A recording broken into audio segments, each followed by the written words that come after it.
Did you really think my game of the year was a joke? Did you really think that picture was a joke? I think we forgot to do our segment this morning, Jay. I think you forgot something. What did I forget? Yeah. Guys, good morning. Welcome on into Morning Coffee. This segment is sponsored by Game Mill, greatest company around. Oh, yeah. Wait, hang on. They're Game of the Year nominee by Jay Bartlett himself. This is his channel. We have to make sure that they're paid. You can play quality titles such as Skull Island, Rise of Kong, And Walking Dead Destinies, still shrink wrapped. Quality titles Game made Mill. by Game Mill, state-of-the-art graphics, great control schemes, and wonderful, wonderful stories that they tell. Please go check out Game Mill. And you know what? Like, I got this from Amazon, okay? And it's, like the shrink wrap we used to have at EB, where we would try and, trick people and re-shrink wrap it, right? This has been re-shrunk wrapped, so this has been returned. Oh, yeah, this one too.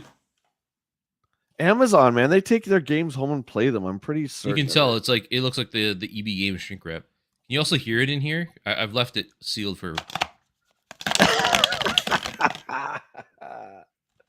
I think it's okay. Listen to it all loose. It's either that or the crushed RoboCop I got. But hey, you know what? If I don't want to take my butt to the store, you get what you get, right? There you go. You want a home delivery, you get what you get. No, I knew you were going to put Walking Dead on there, seriously.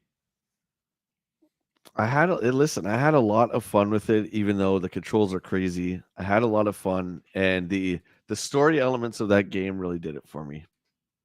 I'm sorry, they did.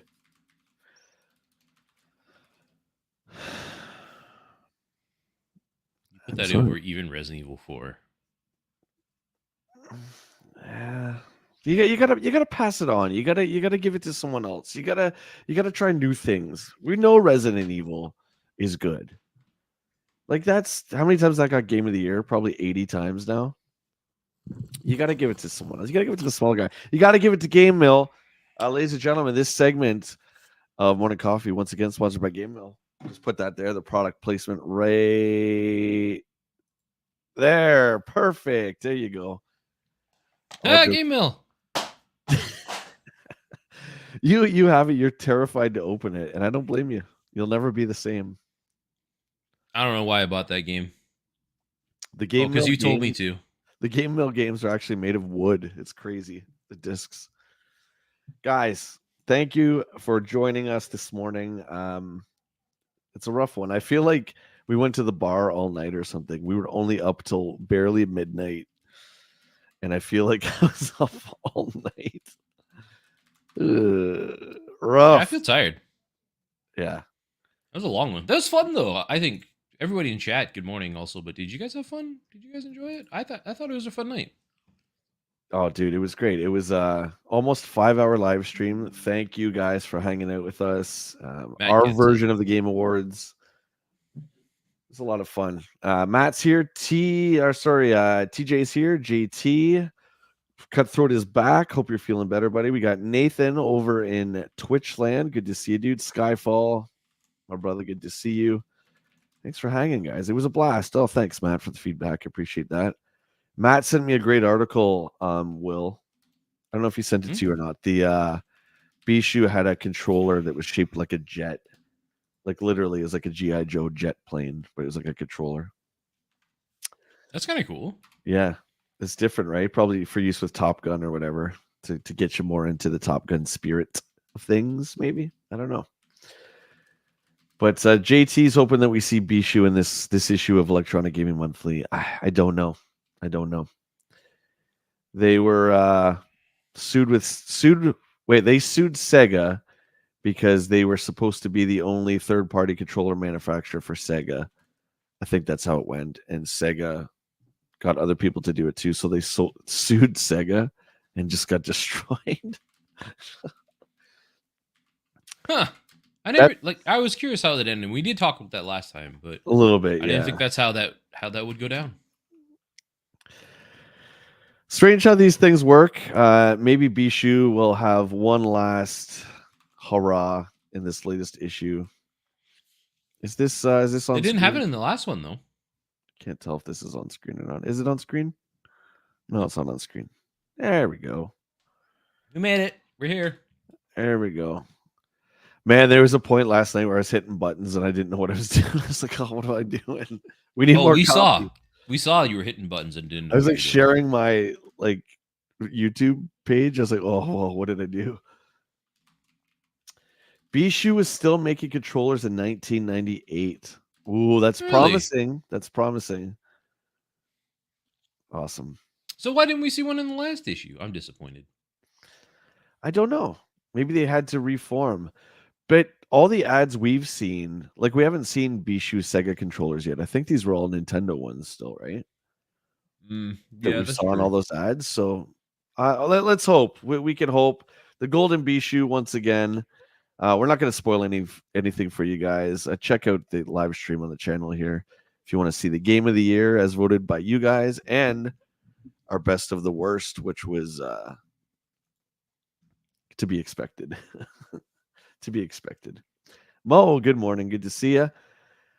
Okay, here we go. So Castlevania 3 graces the cover of Electronic Gaming Monthly number 9. I think this is April 1990. Did they ever talk about Castlevania 2? Did we miss an issue? The only issues we missed were buyer's guides, which are vastly different. I think issue 5 was a buyer guide, and there was another one that was a buyer guide, which they just show you games they've already shown. There's nothing new. There's no reviews. It's basically a shopper's guide to video games. So I feel like there would be more talk about Castlevania 2. But... Hey, John. Good morning. Good afternoon. Good to see you, mate. No. JLS Comics is here. Good stuff. Welcome on in, guys. And Dale, the legend. Guys, ready to rock out. Get your coffee. Sit back in your recliner, man. Just chill, because Will and I are barely awake. This is going to be a very chill stream. I don't even know where I am. The jungle, baby. Oh. There you go. Thanks, Matt. All right, let's crack this baby open. The smell of old EGMs. I love it. How do you say this company? I always say it Tengen. I always said Tengen. Anyway, there's that Police Academy game that never came out. And I'm pretty sure this one, License to Kill. I've never seen that. This didn't come out. There was no Timothy Dalton Bond on Nintendo.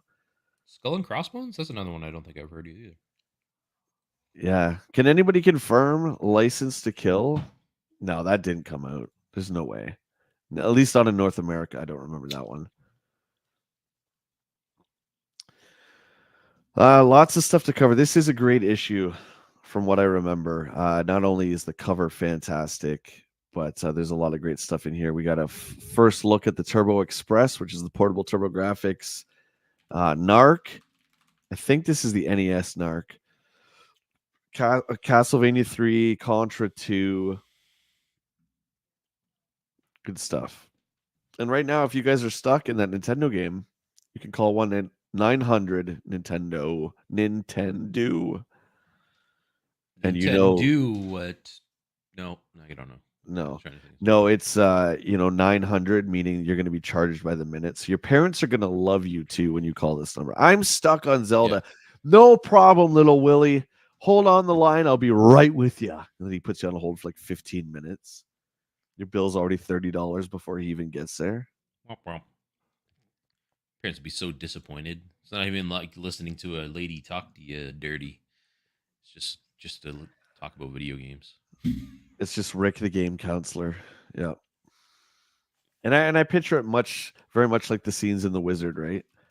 When they're doing the training montage for Jimmy. You see Rick in his little cubicle. He's got all his little binders. Man, that was my dream job. Anyway, they don't have game counselors anymore. We can bring it back. Let's do it. Let's do it.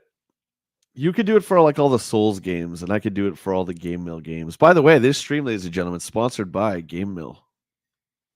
Oh, I right. can't- I think my copy's on the floor. You still. threw yours on the floor. Dude, we're never going to get sponsorship again. Sponsored by Game Mill, ladies and gentlemen. And if you guys like Game Mill games, then you got a lot of problems. Okay, like Will and I, we're not too right in the head. That's I the thumbnail. had to convince Will to not put Kong Skull Island in his game of the year. It's not making noise anymore. Well, it disintegrated. It's made of paper. Hey, cheers, TJ. Here's to you, buddy. DJ, morning. Dale says, why do I have an over $100 phone bill? What kind of 800 numbers are you calling Nintendo Power? Yeah. Brian, good to see you, buddy. Brian's Says, playing "Hey, that Wiener." Rocket League racing. One of the most frequent questions we receive from the industry insiders and readers alike concerns the ability to track down new information and provide a complete story on all the latest video game hardware and new games. As veteran readers know, Electronic Gaming Monthly was the first magazine to break the story on the Nintendo's up-and-coming 16-bit Super Famicom, the NEC Super Graphics, the Conix multi-system, which gets gutted later to become the Jaguar, and the Nintendo handheld Game Boy, the Color Links, and the Japanese Genesis, the TurboGrafx 16, to name a few.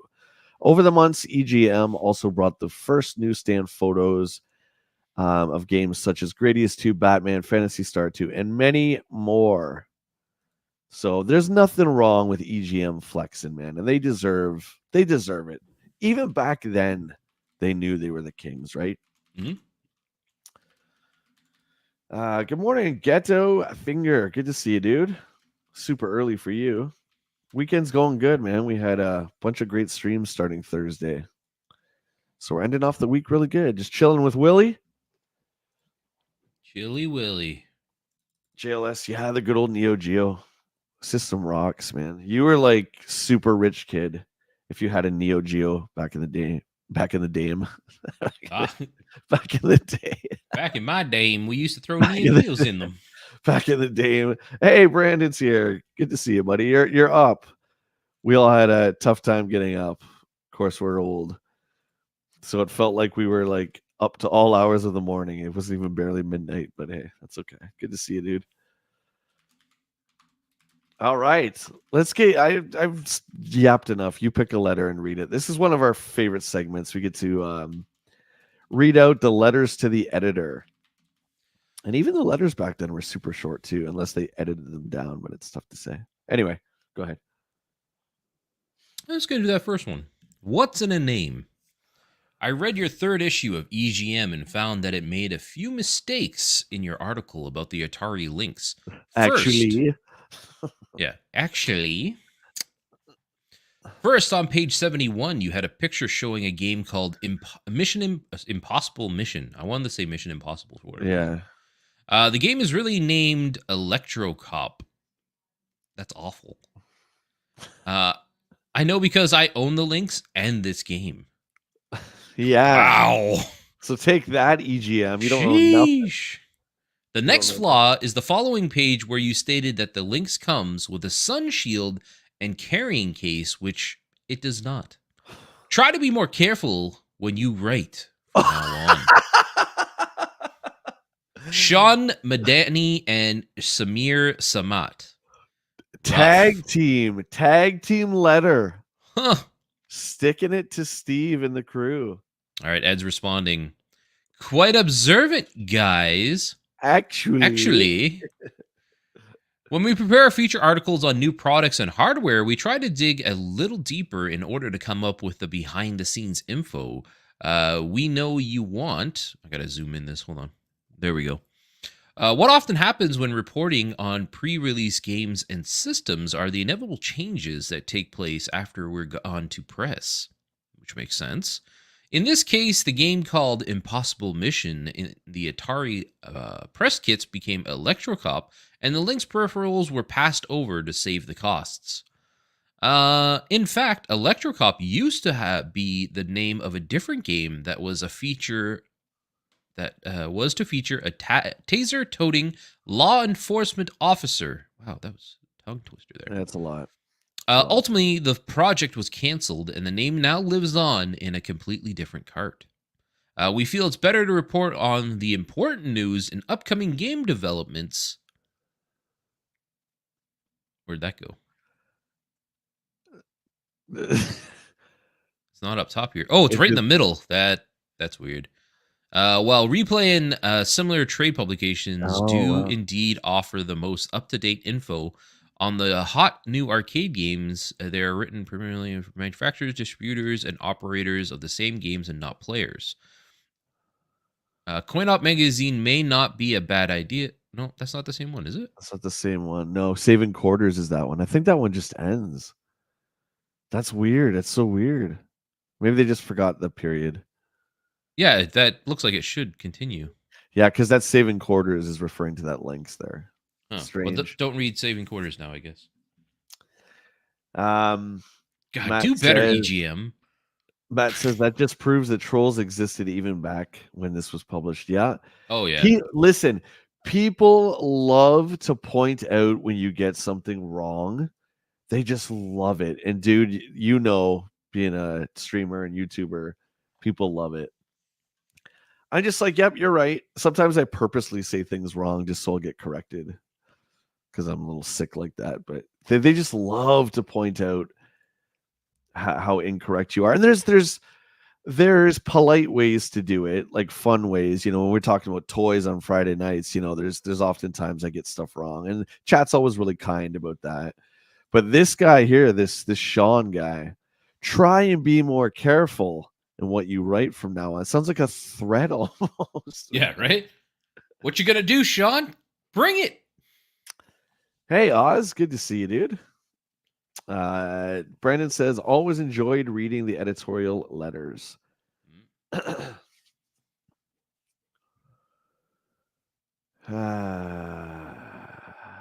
Okay.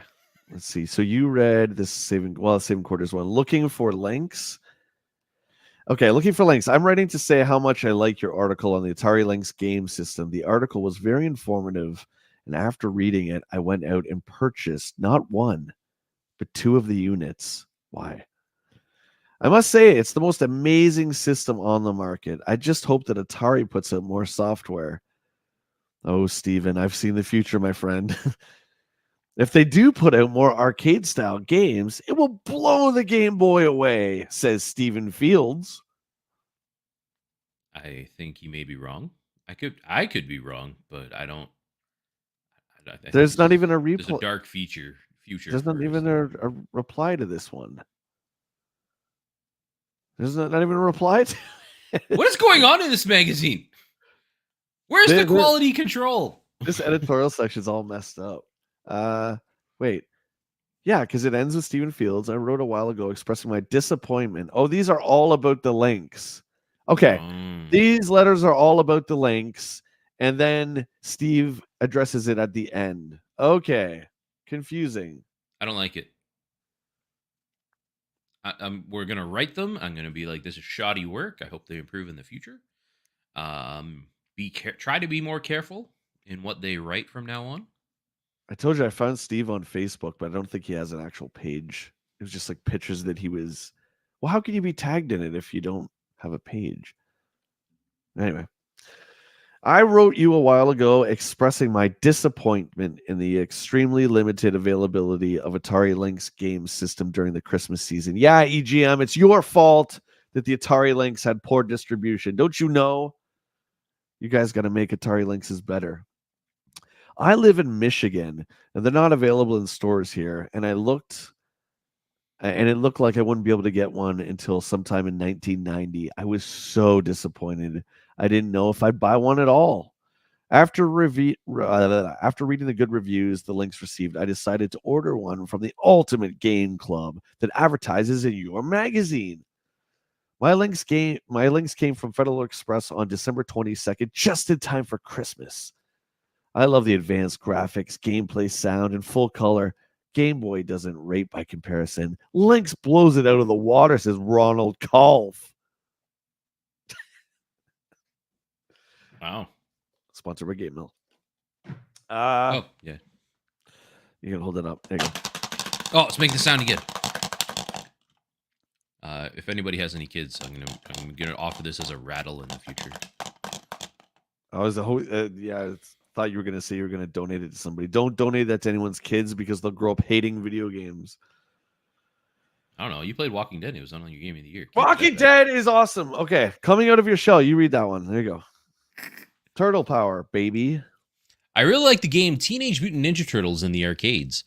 I don't like the 8-bit home version, and I'm hoping that it is that is a 16-bit version came out. What? I'm hoping that this is not written properly. Well, they didn't edit it. I'm hoping that if a so 60-bit version came out, it would be better. Better like the arcades.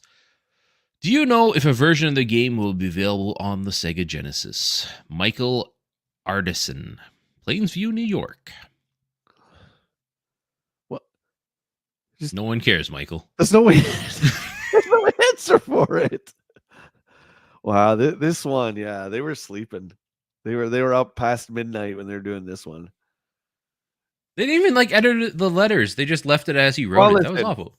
Listen, I'm from the future. Michael, I'm from the future. And I will tell you right now, my friend, that the first version you get will be for NES, and it'll be pretty great to NES standards, and you'll enjoy it. And then later on, yes, you'll get a Turtles Konami collection, and you'll have an exact arcade translation. But that's way in the future. But trust me, Michael, the NES version is coming. Not for Genesis, though. Sorry. They do get that Hyperstone Heist, though, which is really good. Yeah, if he's talking about... Yeah, like the arcade one brought the to actual home. arcade one, though, yeah. Rating the review crew. First of all, I would like to say how much I love your magazine. I've been playing video games for 2... Sorry. I've been playing games for 2 years now, but have only recently started to read video game magazines. On the first day I ever bought them, I purchased 4. Your publication was head and shoulders above the competition. My favorite part of your mag is the review crew. Hey, that's ours too. Though I don't agree with everything that is said, it's an awesome idea and very helpful to give numerical grades instead of idiotic reviews that are always what? What's that word? What is that word? Saccharine? Saccharine sweet? What the hell is that? What's that word, everybody? What's this word? Hey, saccharine sweet. Oh, what are we? We start at grade 5 literacy, right? Okay, so we're both at grade 5. I'm down to grade 4. Oh, Brian, there you go. It's pronounced saccharin. Thank you. I didn't even know what it was. At least Will gets points. Will's still in grade 5. I'm grade 4. There you go. It means overly sweet. Then just say overly sweet. Don't use these stupid words. Well, he's more educated than we are at a grade 5 and 4 reading level. Okay. We're glad to hear that you and others value the information in the review crew segment of the magazine. With game prices rising into the stratosphere, we realize how important it is to get honest appraisals of upcoming titles. giving you 4 separate opinions from 4 top-notch game players, not writers who play games once in a while. It's the best way to give an honest and unbiased review of the new game. Beginning with this issue, we'll begin to increase the number of reviews we feature in an effort to critique as many games as we can. Hey, that's music to my ears. That's great. Good stuff. I don't know. This whole thing is seeming like a mess right now. Well, this one seems to be okay. So looks like there's like a bunch of letters right now. Like at least this one seems to line up with things, but it's like a bunch of letters on a certain topic. Yeah. So and look they at have a Turbo response. Turbo versus Genesis. This is all the letters, and then Steve like replies at the end. Yeah. So I'm not going to read all of them. I'm just going to read one, and then we're going to read the response. Sure. Turbo versus Genesis. We talked about this last time. I purchased my Sega Genesis 2 months earlier than my TurboGrafx 16, so I have more games for it. 11 for Genesis versus 7 for the Turbo.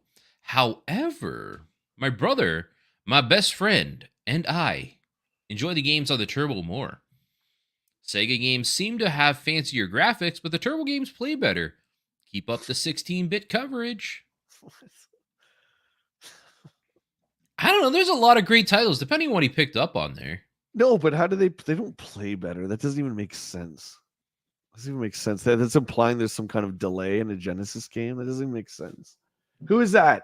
Is that Jeff? Yeah, Jeff Kramer, you suck.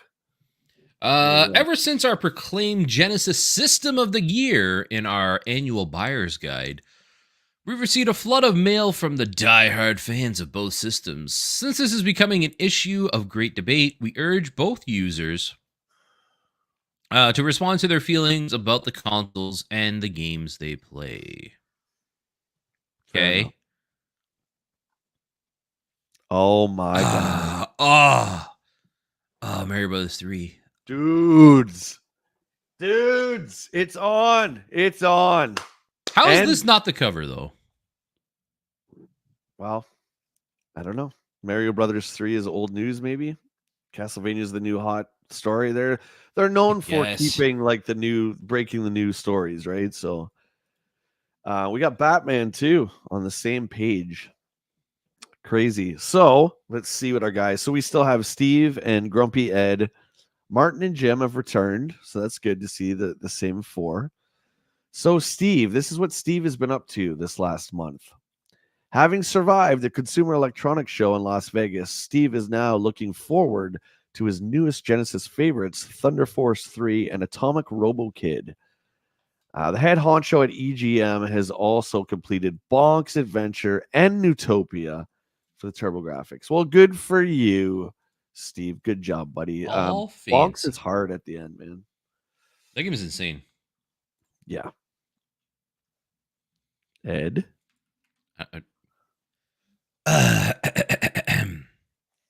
Some of Ed's favorite carts at the Consumer Electronics Show included Shinobi Kid and Moonwalker for the Sega 8 and 16-bit biters. I don't like that 16 bitters. Biters? I'm saying biters. Is that biters? I thought that was Oh, I'm down to grade 3. You're down to grade 4. Super C and Mario 3 for Nintendo and Bonk's Adventure on the Turbo. Phantasy Star 2 continues to be high on Ed's list of top games, however. Great. Thanks, Ed. That's great. Martin has concentrated his gameplay on the new Lynx games and an assortment of imported titles like Castlevania 3 for the Famicom, Curse for the Mega Drive, Bloody Wolf for the PC Engine, and Red Alert for the PC Engine CD-ROM. Ooh, Martin is so hip and trendy. Jim is in video game heaven now. Ooh. That he's gotten a hold of Castlevania 3, Batman, Bonk, and other side-scrolling action adventures. I've never been able to say this name, but Astanax? Yep. And Super Mario 3 are also high on Jim's list this month. Good stuff. Look at this. Super Mario Brothers 3 has debuted in the hit movie The Wizard, the best movie ever of all time, and that's a fact. Let's see what Steve says. Steve gives it a 9. A 9. Well deserved. Game's fantastic. John says it's a good advertisement for Canadian schooling guys. Dude, it just gets worse. It just gets worse.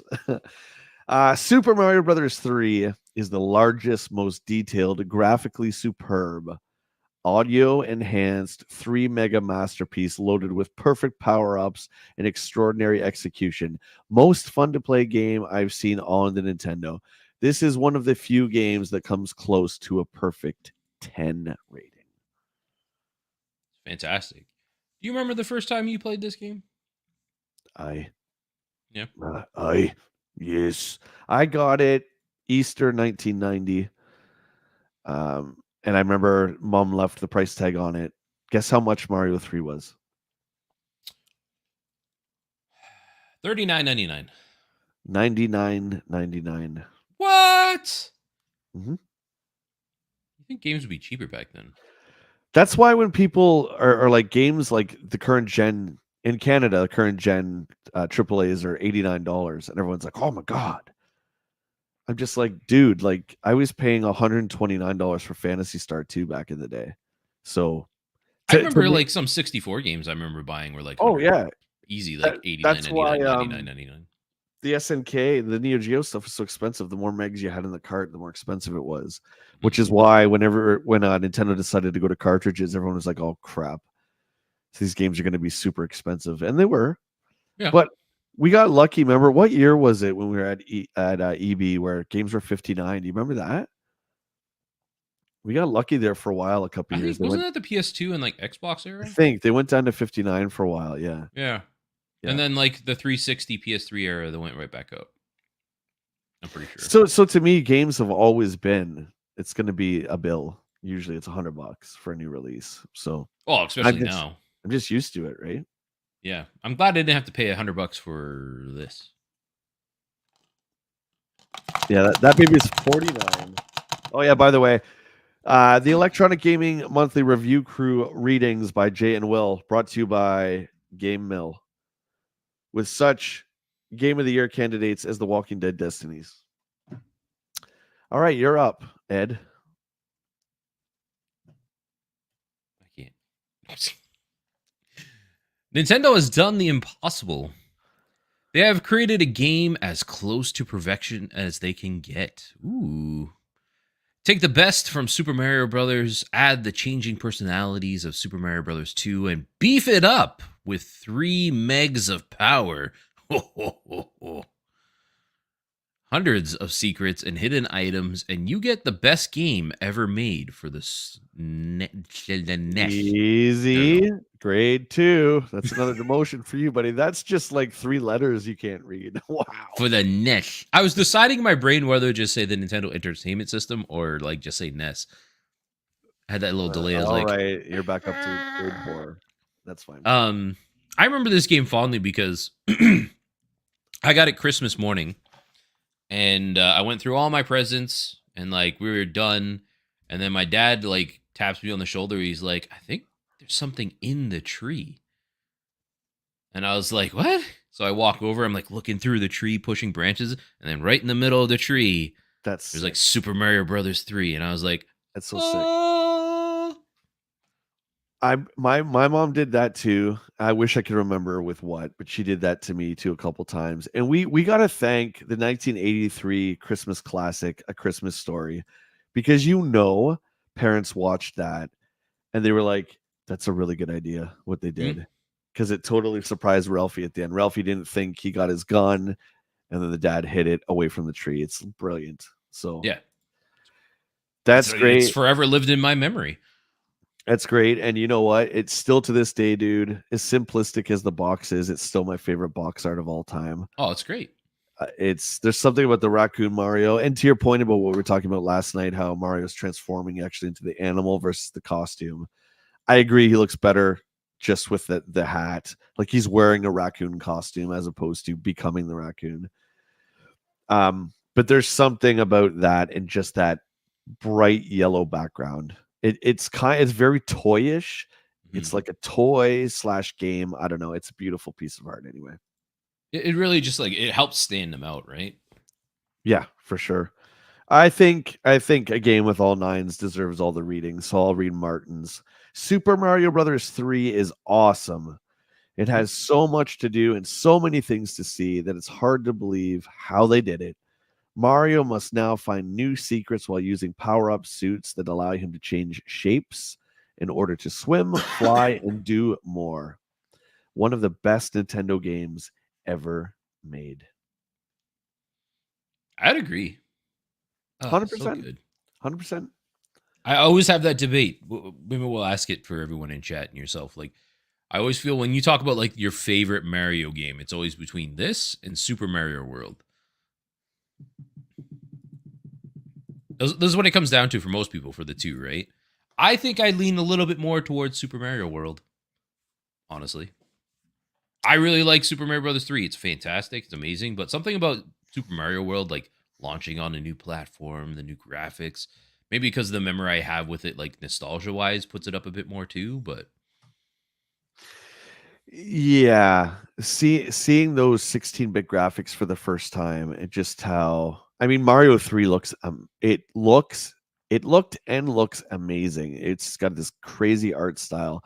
But then seeing Super Mario World, I don't know, it's always like the raccoon versus the cape, like which is the better power up, right? Mhm. Um I don't know, I would have to throw Mario 64 in there in the ring for those three being debated, because Mario 64 I think is just as iconic. Oh, I agree with that. And just every time I always ask that question, it's the same two that are brought up before 64. It's just Mario Brothers 3 and Super Mario World. Yeah, I don't know, man. I don't know if I could answer that. I would say nostalgia wise, it would be Mario 3, just for everything that it means to me. Like, your great story you just had, getting it for Easter, seeing it for the first time, literally in the Wizard on the silver screen. Like, all that's pretty powerful. It's pretty powerful stuff. And so, Mm. does anyone remember Hotel Mario? I streamed that, dude, last year. I try to forget that game. Yeah, that's actually not bad. Out of the Yeah. four Nintendo IPs on the CDI, that's probably the best one. Like, not counting the bad game aspect of it, it's the most playable. Well, we know you like bad games. Speaking of bad games, no, I'm just kidding. You want to read Jim? Yeah. This is the best Nintendo game ever made. All Fact. new worlds filled with multiple stages to conquer, huge scrolling graphics, challenging new opponents, and hidden items everywhere along the way, combined to make Super Mario Bros. 3 a thrilling game with near 16-bit looks. You have to see it to believe it. Amazing. Rosemary, good morning. Good to see you. Happy Sunday. JLS, I Running out of didn't coffee. keep the video because the disc froze. It kept freezing and I had to restart the stream. It was a mess. So, yeah, I didn't. It wasn't a good stream, but I think the game is ultimately pretty fun. It's pretty simple. Hotel Mario was an early game mill title. All right, Sunsoft Batman. Who remembers this one? The Ninja Gaiden style game that is based, I would say, loosely off the Keaton Batman, but it's tough as hell. Who beat Batman back in the day? Be honest. Who finished this? I didn't even get close to it. No shot, man. No, I never beat this as a kid. I love this game. I thought it was cool, but it was frustrating as hell. Just like Ninja Gaiden. You Same thing. you're I went uh, back and finished them both later on, like when I was older, but as a kid, dude, you being a big FromSoft guy, I think you should go back and tackle some of these older hard titles, man. You probably smoke them I could, now. yeah, that'd be fun to. Are they on the Switch like classic stuff? No. No. Mm. No, Batman, I would assume is there's no shot ever to that coming to the Switch, but I when still the have the game cart for Batman, but I just don't know how I would like hook up an NES and stream it. there are ways. There are ways. So 8, 8, 8, and a 7. So Steve says Batman consists of splendid gameplay that is coupled with dark graphics and backgrounds. I'm sure this is done to capture the mood of the movie, but it does distract a bit from the overall appeal of the title. The intermissions, the cutscenes, I think that's what he means, are well done, Oh. and there are plenty of challenge and play value here. I was It's wondering got what he meant by intermissions. I was like, wait, there's like pauses in the the game? cutscenes, yeah. I think Steve's Adam West Batman TV show guy. He's probably one of these guys that saw the first images of the Jack Nicholson Joker and the Keaton Batman. He's like, oh, why is that's not my Batman? Do you Why is think he like? he Why does he look like a bad guy? do you think he's like one of those people that like saw the Keaton one and hated it? Is this gonna be a flaw of Steve's?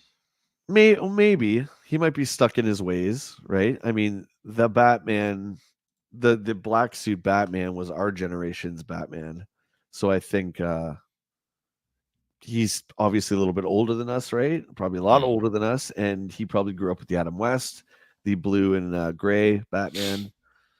You know, the somewhat like comedic TV show, and then Yep. he saw this, and it's dark and serious, and it's very adult. And he's probably like, I don't know, Batman doesn't kill people, but I can't remember. I think we talked about this before. Did the Frank Miller Batman come out before the Movie? Tim Burton movie or not? Because the Frank Miller Batman was pretty dark. Anybody know in chat if Frank Miller stuff came out before or after the Tim Burton? Brian says Michael Keaton Batman is the king of all. I agree. 86. Frank Miller's Batman came out, The Dark Knight. Yep. So there you go. That's before. Yep. Keaton does Man, do a good Batman for sure. Everybody's favorite Batman. List it off in chat. oh, listen. I think all of them that have portrayed Batman, except for George Clooney, have been great. And I say George Clooney not because I don't like George Clooney, but Even Val George, Kilmer? I love Val Kilmer. I think he was great. But George Clooney just plays George Clooney. Do you know what I mean? Like he doesn't He does a play. better like he portrays himself better as a Bruce Wayne than a Batman. That's for sure. You think so? I think so. Yeah. I think you can treat Bruce Wayne and like Batman as separate entities for an actor, right? Because they do have to portray two different roles. I think Christian Bale did a pretty good job with that. You know, Yeah. when he's entering the dinner with a girl on each arm, he's pretending he's all hammered, big party, playboy millionaire kind of thing. And then obviously when he's Batman, is completely separate and all serious. I honestly they've all done a good job. I just the Yeah. Clooney one I don't really like too much, but Honestly, I'm like in the minority in this, but I enjoyed what I saw of Ben Affleck as Batman and Bruce Wayne.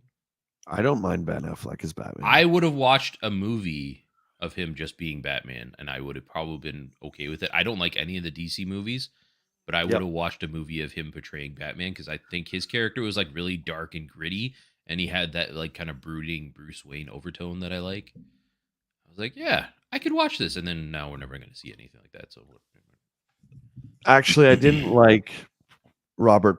I never say his name right. Paddington, yeah, Patterson. as Alfred. No, Robert Paddington is the new Oh, Batman, or Paddington. oh, I see what you're talking about. I Remember thought we that were in guy? the same. I didn't mind that new Batman. You didn't No, like no, it? no, no, no, no. I liked the movie. I didn't like that Robert Pattinson. Pattinson. I didn't like his portrayal as Bruce Wayne. Is what I was trying to spit out. He There you was go. like a. I'm definitely. I'm gonna. He's like the edge lord of Bruce Wayne's. Yeah, he's the emo dude. He's got. Yeah. I mean, we all know that Batman puts the dark makeup under his eyes to help with the cowl. But it's like you're supposed to, when you become Bruce Wayne, you gotta wash that off. But he kind of keeps it on, and he likes it. He's got like his hair in his eyes and stuff like that. Yeah. Twilight Batman. I like Twilight that. Batman, yeah, pretty much. That More, I didn't mind that movie. It was just way too long. They could have cut stuff. yeah, it was okay. I don't remember a lot of it. I thought that. I mean, again, we talked about this a little bit yesterday during the Game Awards, where we need to pass on things to other generations. So I was just gonna say, that's not my Riddler. Riddler's not a kid. Riddler doesn't look like that. Blah blah blah. But I think it's okay to kind of change it a bit and evolve it. Hmm. That version of Bruce Wayne was inspired by Kurt Cobain. I could see it.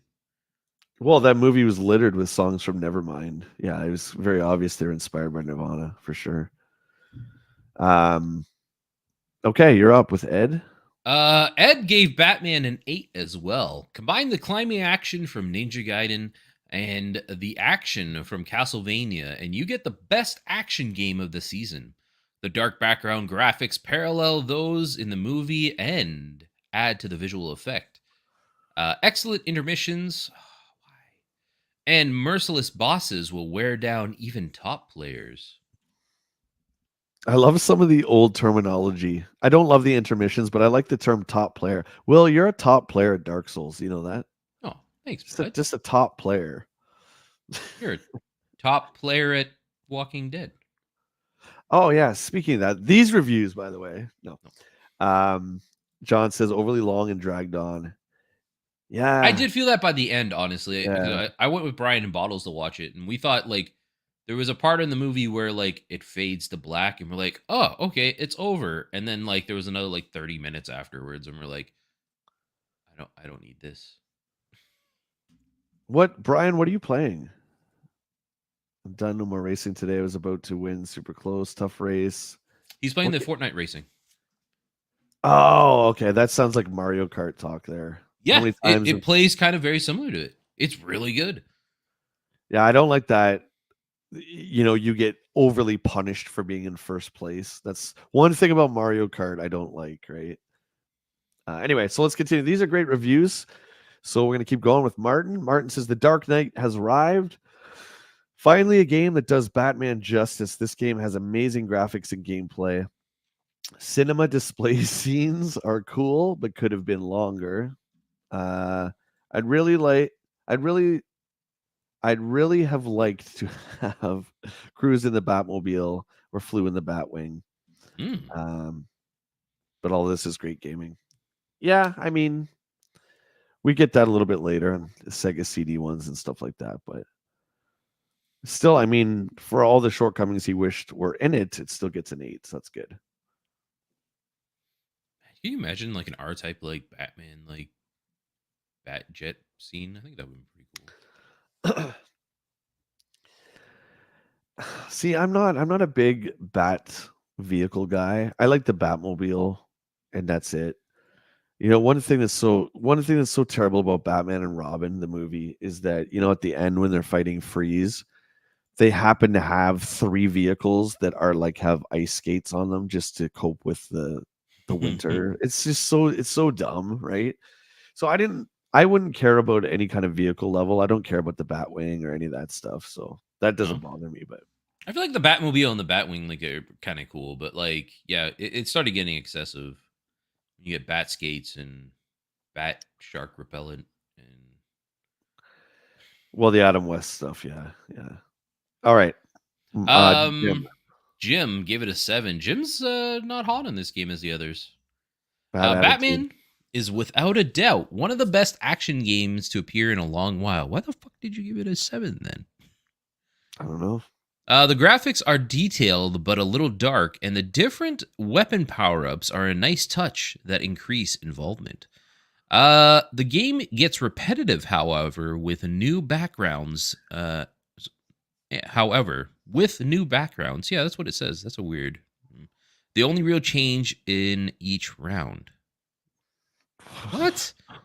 It's all this old terminology. However, with new backgrounds, the only real change in each round. That sounds weird. Oh, backgrounds being the only real change in each level. But they don't have that. Yeah. They're missing a word, but that's how he wrote it. Oh yeah, there's our whatever free offer from Taito. Demon Sword. Oh. Did we see that last time? I don't remember that one. This? Yeah. I don't think so. Taito. I don't think I ever played Demon Sword before. Release the power.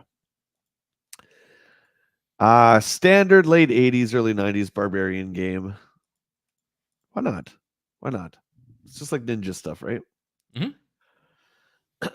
Bases Loaded 2, Adventures of Lolo 2, Baseball Simulator.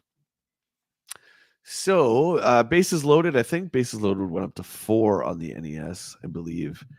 Jalico. So Steve gives it a 7. Excuse me. Bases Loaded 2 may not be that different from the original, but it improves on some of the qualities that I found lacking.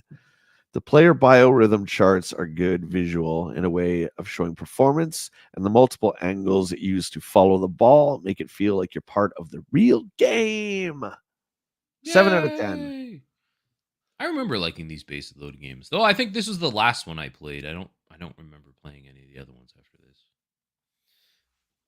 Let's see. Ed says, "How do you improve on the best NES baseball game? You can't. Bad Don't get me attitude. wrong. Changes have been made, but they revolve around more strategy as opposed to gameplay. You can now judge player biorhythms. What the fuck is that? I think it's their stats. Just their Oh, stats. among other things. Otherwise, the graphics are similar as well as sound." The sounds is out of the box. Look at that. He went over his allocation on words, ladies and gentlemen. Damn it, Ed. See, if he took out that negative, you can't. He would have been able to fit sounds in there. But Ed, you can't train an old dog, and Ed is grumpy. Back to his old ways. Ed, Moving Ed, on. Ed. What are we going to do with you? The Adventures of Lolo 2. Not really into these ones myself, but Yeah. Yeah, I remember liking the first one, mainly because I played it with my dad. We used to like solve the puzzles together, but I never played any after that. yeah, I hear you. JLS, thanks for hanging. You have yourself a great Sunday, mate. We'll see you on the next stream. See ya. Matt says Jim was in the video game heaven enjoying his 72 game of the years from Game Mill. Then a portal opened and he got dropped into video game hell with the 72 worst games. Oh, poor guy. Steve gives it a 7. This game is extremely similar to the first Lolo title, but a few additions have been made to the theme to make it play slightly different. To me, Lolo never achieved the recognition it deserved, and the second entry should provide players with a second chance to experience this truly fine game. Nah, I'm good. Ed, though, really liked it. He See, gave it an 8. he's a hipster hater. That's true. Lolo 2 is almost exactly like the original Lolo game, a cart that I found to be particularly enjoyable. What HAL has essentially given us is a whole new set of mazes, along with a couple of original features, in a package that looks and feels very much like the first. I'll rate them the same in my book. That seems pretty lazy there, Ed. Well, I mean, it's almost exactly like the original. Well, I mean, Lolo is a top-down maze game. Like, what do you want, right? Yeah. If you play the first Lolo, you know what you're getting into. Yeah, they're not going to completely change it for some weird reason, but Baseball Simulator, this was one I played a ton of. This had some really cool stats and power-ups. This, I think, was my favorite of all the baseball games. Although I can't say that I'm a big Culture Brain fan. I can't recall too many of their games. Mm-hmm. Steve, above average at a 7. Simulator does something that no other card has done, and that's go beyond your typical sports rule book. The game lets you throw fiery fastballs and burn through players' bats, take advantages of the special functions. Okay.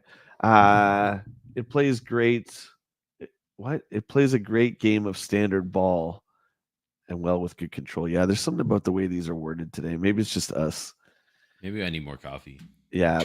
Basically, Baseball Simulator, I liked it so much because it was like there was a lot of fantasy aspects to it, right? Like you could throw like missile fireballs and stuff like that, and you could like do home runs that would like go out of the city and stuff like that. So that's pretty cool. Yeah, I never actually played this one. Yeah, it's pretty good, man. Though you say it's pretty good, but Ed here gave it a 6. Ed, I don't like you. At first, this game looks like another Me Too baseball game. The main game offers a simulation which is strictly average and nowhere near as good as Bases Loaded. If you want to have fun and do some really wild things, Baseball Simulator has a new option which turns players into superhumans. It's not real, but You but even what? add, you even added a new in there, so your review would have been out of the box too. But what, Ed? We'll never know. Wow. This Crazy. issue is not very good. Something was up. Wow, maybe the pressure's getting to them. Or maybe their ego. They've been told they're the best game magazine of all time. Maybe now they're like, well, we don't have to try as hard. Boy, does Blob. Astonax. Hey, Bat Stan, good morning, brother. Good to see you. Morning, Bat Stan. Astonax by Jalico. Kind of like Legendary Axe. A little bit Kadashi, but not my thing. It was always kind of mid, and it looks like the review crew thinks it's mid-tier as well. Steve says Astonax seems to be inspired by the turbo title, the Legendary Axe, but comes nowhere near as close to its namesake in the areas of control or execution. Well-drawn backgrounds and cutscenes add to the game, but the poor movement detracts from the what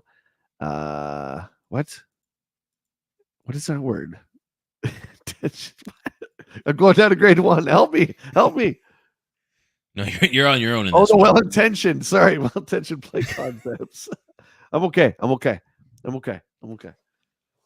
Maybe we should move morning coffee till afternoon coffee on Sundays so we can wake up a little bit more. Maybe we shouldn't just like be up until like slightly after midnight. The all hours of the night. Dude, it was only midnight. Yeah, but for us, that's like We're old. Yeah. Actually, it's my fault too because afterwards I started playing Valheim, so I was up until like 1:30. Oh boy. My bad. Well, people were playing Valheim last night. I saw them in the Discord, and I was like, "I'll play Valheim with you." Matt says there's going to be an editor's note next issue apologizing for the mistakes. Probably. Then that'll be cut off too. Astonax is given a 4 by old man hater. Bad attitude Ed. Bad attitude Ed. We're gonna go with that one today. Astonax didn't impress me as much at all. While its heart is in the right place, the game just doesn't play well or move well. The backgrounds are detailed in some areas, but the cinemascope intermissions are okay. But that doesn't make up for the game's lack of appeal or fun. What the hell is a cinemascope intermission? I mean, these guys probably coined all these phrases, right? So they're just trying to find something that sticks. You mean cinematic again, right? And what it like, look at the picture. People thought gaming was so nerdy back in the day. Oh man, have you seen the CinemaScope intermissions? Oh, they're so cool.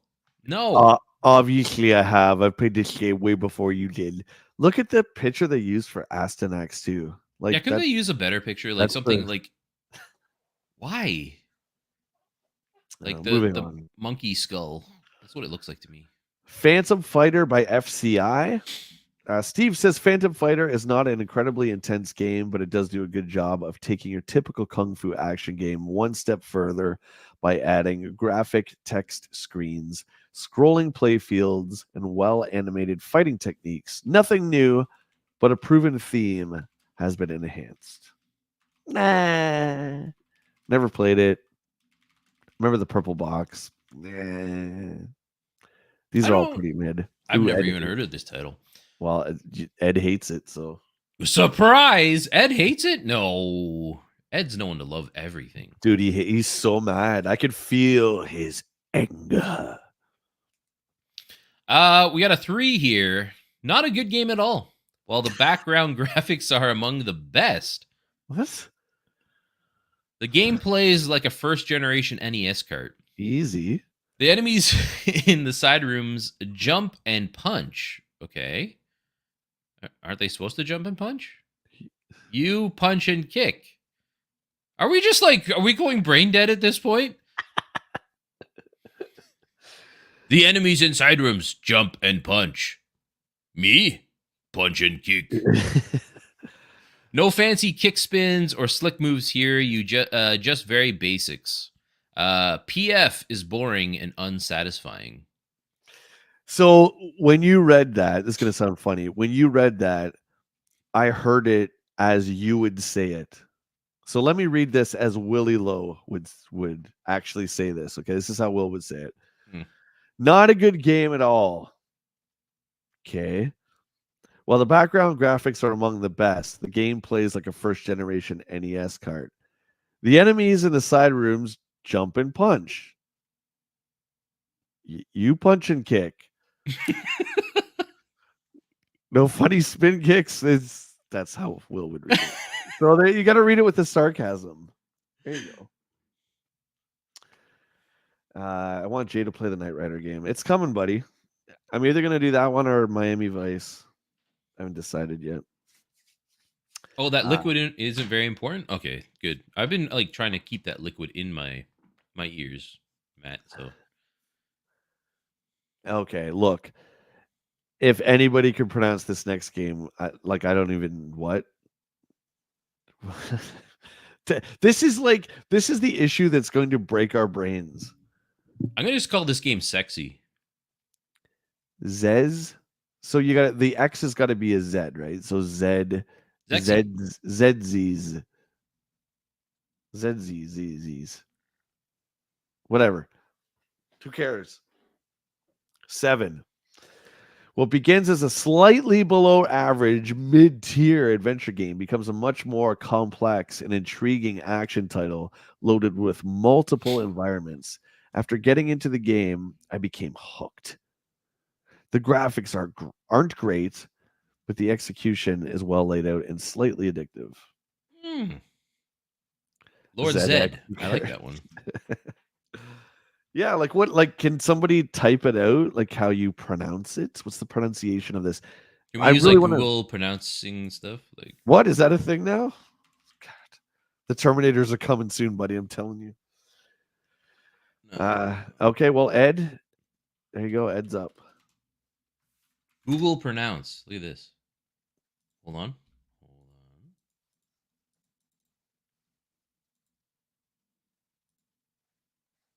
It's like ZXZ. That's what it says. ZXZ. ZXZ. They just Hudson Soft's like, watch this. We're gonna get all these dumb kids to go to their Toys R Us and ask for this game, and they're not even gonna know how to say it. That's their big joke. Yeah, that's a bad name. Anyways, whatever this game's called, the name has to go. No one can pronounce it. Done. Otherwise, we're left with a very good adventure quest game, similar to the concept of Blaster Master. Whatever the name is, offers. Just try it. Just try it. Gotta try it. ZXZ is. I think you just swore in another language. Maybe some alien species is really pissed off at me for saying ZXZ. I come in ZXZ. You're gonna curse us. Stop it. It's like so good. I feel like the Necronomicon is gonna pop open any second. Like, what the? Is that noise behind me? Okay, so ZXZ. Matt says Zex is, or Zex is. But it's an X though, right? Like XE does make the XZ. Oh, there you go. So Duke says, wasn't it Zeiser from Charles the Emperor? I pronounce Sheezer. See, I always said Zeiser. I always said Prince Zeiser, but that makes sense. So is this SH? So Shex's. But when you put X in, like for Xavier, like they say Xavier, right? Like they don't say Xavier.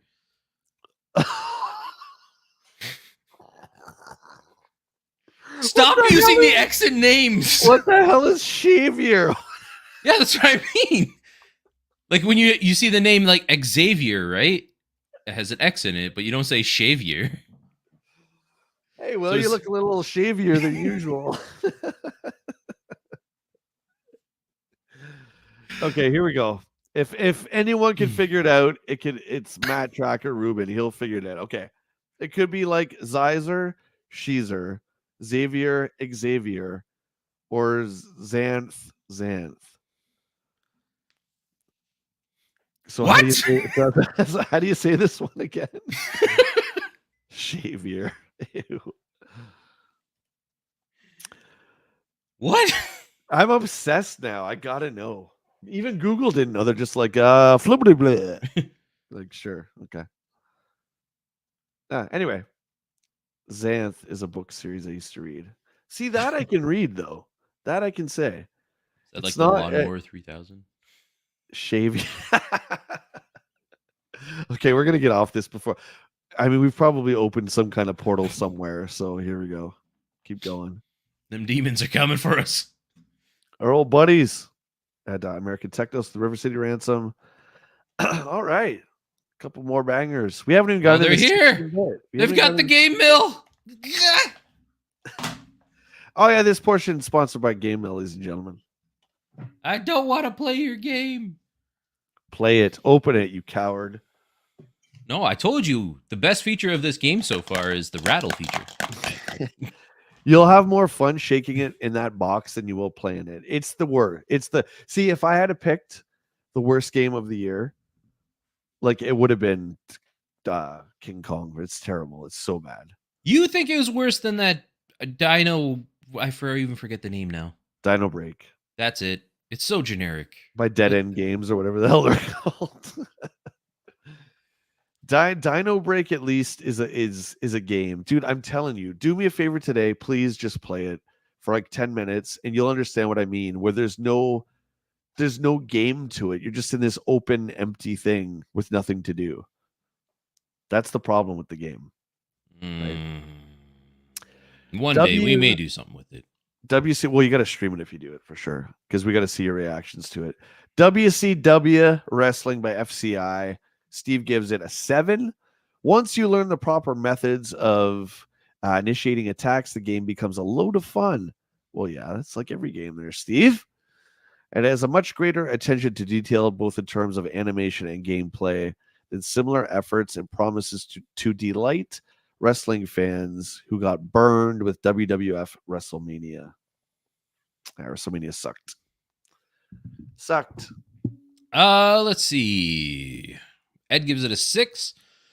Not a bad wrestling game. The selection of holds and moves in WCW is good, but the ability to execute the moves is only average. What gives the game the rating is the ability to select which moves correspond to which directional control. The graphics are average, but the audio is outstanding. I feel like he gives that more praise than like a 6 would kind of merit. Yeah, that's pretty low. Like using the word outstanding to describe anything in a review, I think it deserves more than a 6. Ed, you're wrong again, you hipster. Frickin' Ed. Shinobi as translated on the NES by Tenjin, who is a division of Atari. And we know that Tenjin was not legally allowed to produce games for the NES, but they did anyway. They said, screw you, Nintendo, and your seal of quality. We don't need to pass your standards. We're going to release these games anyway. And they tried to put a Sega game on. Yes, well, they did. This is the result. A poorly translated version of Shinobi. That's my review. Anyway, Steve gives it a 5. Tenjin's Shinobi looks vaguely like the arcade version, but the control of the main character as well as the overall gameplay is sorely lacking. The game still contains a high level of action with more than enough enemy thugs, but the NES Shinobi, unfortunately, comes up short play-wise. That's disappointing. Hey, what's up, jabroni? Get out of here. What are you doing? Get out of here. I haven't heard jabroni in a long time. Yeah, I didn't. That was The Rock's. I think that was his first catchphrase, right? Yeah. Yeah, a long time ago. Get out of here, you jabroni. Get out of here. Get the hell out of here. I don't think he sounded Italian. That's how I said though. I don't That's do a how I good said Rock. it. Jabroni. Oh, yeah. Get out of here. Get you. Do me a favor. Get over here. Get out of here. That's it. They're either telling you to get over here or get out of here. That's literally it. Anyway, Ed gave it a 5 as well. Just another version of the original game. Not as good as the SMES version, but you've never played the SMES version. This one's okay. The game is faithfully reproduced and about as good as the NES can do. The graphics are only average, audio is good, and the game handles well. But like a 5? yeah. See, I figured that should be just a bit higher. Look at this kid over here. Look at this guy. Hey, I'm over here now. He was over there. Now he's over here. Hey, yo, wait, yo, wait, yo. Wow. That's all I got. The best feature of this game was the box art. I thought it was pretty cool. It looked like Sho Kazugi. He was like a famous martial artist in the 80s, but I'm pretty sure it wasn't him, but it was a good ripoff of him. Anyway, moving on to Wrath of the Black Manta by Tato. Old Steve gives it a 6. Wrath of the Black Manta looks fine. It has all the necessary elements to create a great game, but the lead character just doesn't control as precise as he should. The intermissions have no real effect on the gameplay. There's no point in playing this game at all. It's just a big pile of crap. Sorry. But despite these problems, Manta offers enough excitement to deserve its rating. I figure like that's a really terrible way to get you to play the game. It's like, it's a 6. If you play this, you deserve to play a 6. That's basically what he's saying. Ed also gave it a 6. This game is only slightly above average in comparison to other action-adventure titles. The characters and backgrounds are drawn well, although the game doesn't quite move as smoothly as it should. Special hidden rooms, graphical text screens, and more are added to expand the appeal of Manta. I don't really feel like you really said anything worthwhile there, Ed. I feel like this should be like I'm listening to you. I'm like, well, how does it end? It's like you just cut off in mid thought, right? Yeah. Well, he's done that a few times because the last one was the one he just said ended with but. But well, look at the space they have. And again, I find it funny. Like they got paid to do this, to write literally 2 sentences. But I will say too, that's got to be really difficult. Imagine you have to do a review in like 2 or 3 sentences. Like imagine reviewing like I don't know, Spider-Man 2. 3 sentences go. It is good. I like it, but some of it is bad. The end. Combat's good. Swinging feels incredible. Story is well done. Characters good. That's all. There you go. Done. Rent or buy. I mean, just buy. Yep. Matt Play says, video all right, game. folks, HasLab has just got delivered. Let's see which one it is. Good luck to you, Matt. I hope. Let us know, Matt. Hope it's a good one. The last HasLab I backed was I did the Ghostbusters Ghost Trap PKE meter. Right. I feel like that'll go good with the Proton Pack. What is the last HasLab that came out? It's not Galactus, is it? Oh no, isn't it the His Tank? The His Tank should be. Yeah. I think it's the His Tank. Cutthroat says, how many pages of reviews? Well, they said in the editorial that they're doubling. There's also a bunch at this point in time in video game history. There's the Turbo and Genesis are taking off. Lynx is taking off. Super Nintendo's around the corner, and they're covering all of it. Oh, he got his His Tank. There you go. Congrats, buddy. All right. That's sick, man. You can have fun playing with that today. Don't bring in the bathtub. Or do. It's your toy. Don't let Jay tell you what to do. Look at this. It's back to troll us. I'm just going to call it Space Adventure now. Hey, Space Adventure. Will, can you see my pointer? Yeah. Okay. This. Then look what this is. Huh. What's going on here? Is that a bee? Uh-oh. What? Yeah, I'm just saying. I don't know, man. Something's going on. Maybe Bishu started making games. Okay, we're gonna continue. Do we summon the old dead ghost of Bishu saying that game now? Well, there's a B. We were talking about how we hope there's a Bishu ad in here, and we can't pronounce the name of that game. Dude, we've opened some kind of portal. It's over. Look, everyone in the chat, I love you guys. You've been great supporters. Enjoy the rest of the day because it's the last day on Earth. Will and I Yeah, have we're done. opened a portal to gaming hell. By the way, sponsored by Get Your Game Up, Get Your Game Up. Sponsored by Game Mill. Cheers. Ultima 4 for the Sega Master System. 5 from old Steve.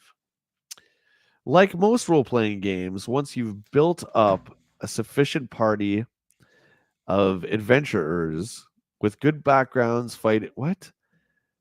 Like most role-playing games, once you've built up a sufficient party of adventurers with good backgrounds fighting, dude, that makes no sense. That I makes feel no like sense. either we're gone down to like junior kindergarten, or like they just did not write very well in this Okay, publication. do me a favor. Read that. Read that Where were you? at the beginning. You're starting right at the start? Yeah, read it. Like most RPGs, once you've built up a sufficiently party of adventurers with good backgrounds fighting your way through the villages and dungeons becomes much more palatable.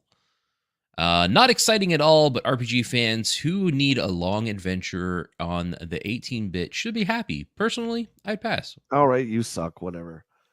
Hey, here's a nice compliment. Purple Panda. I need to get up and get ready, but good to have such nice voices. You two enjoy your stream and coffee. Hey, thank you Morning, so Panda. much. Very kind of you. Hope Thanks you have for a great hanging day, out. my friend. Appreciate it.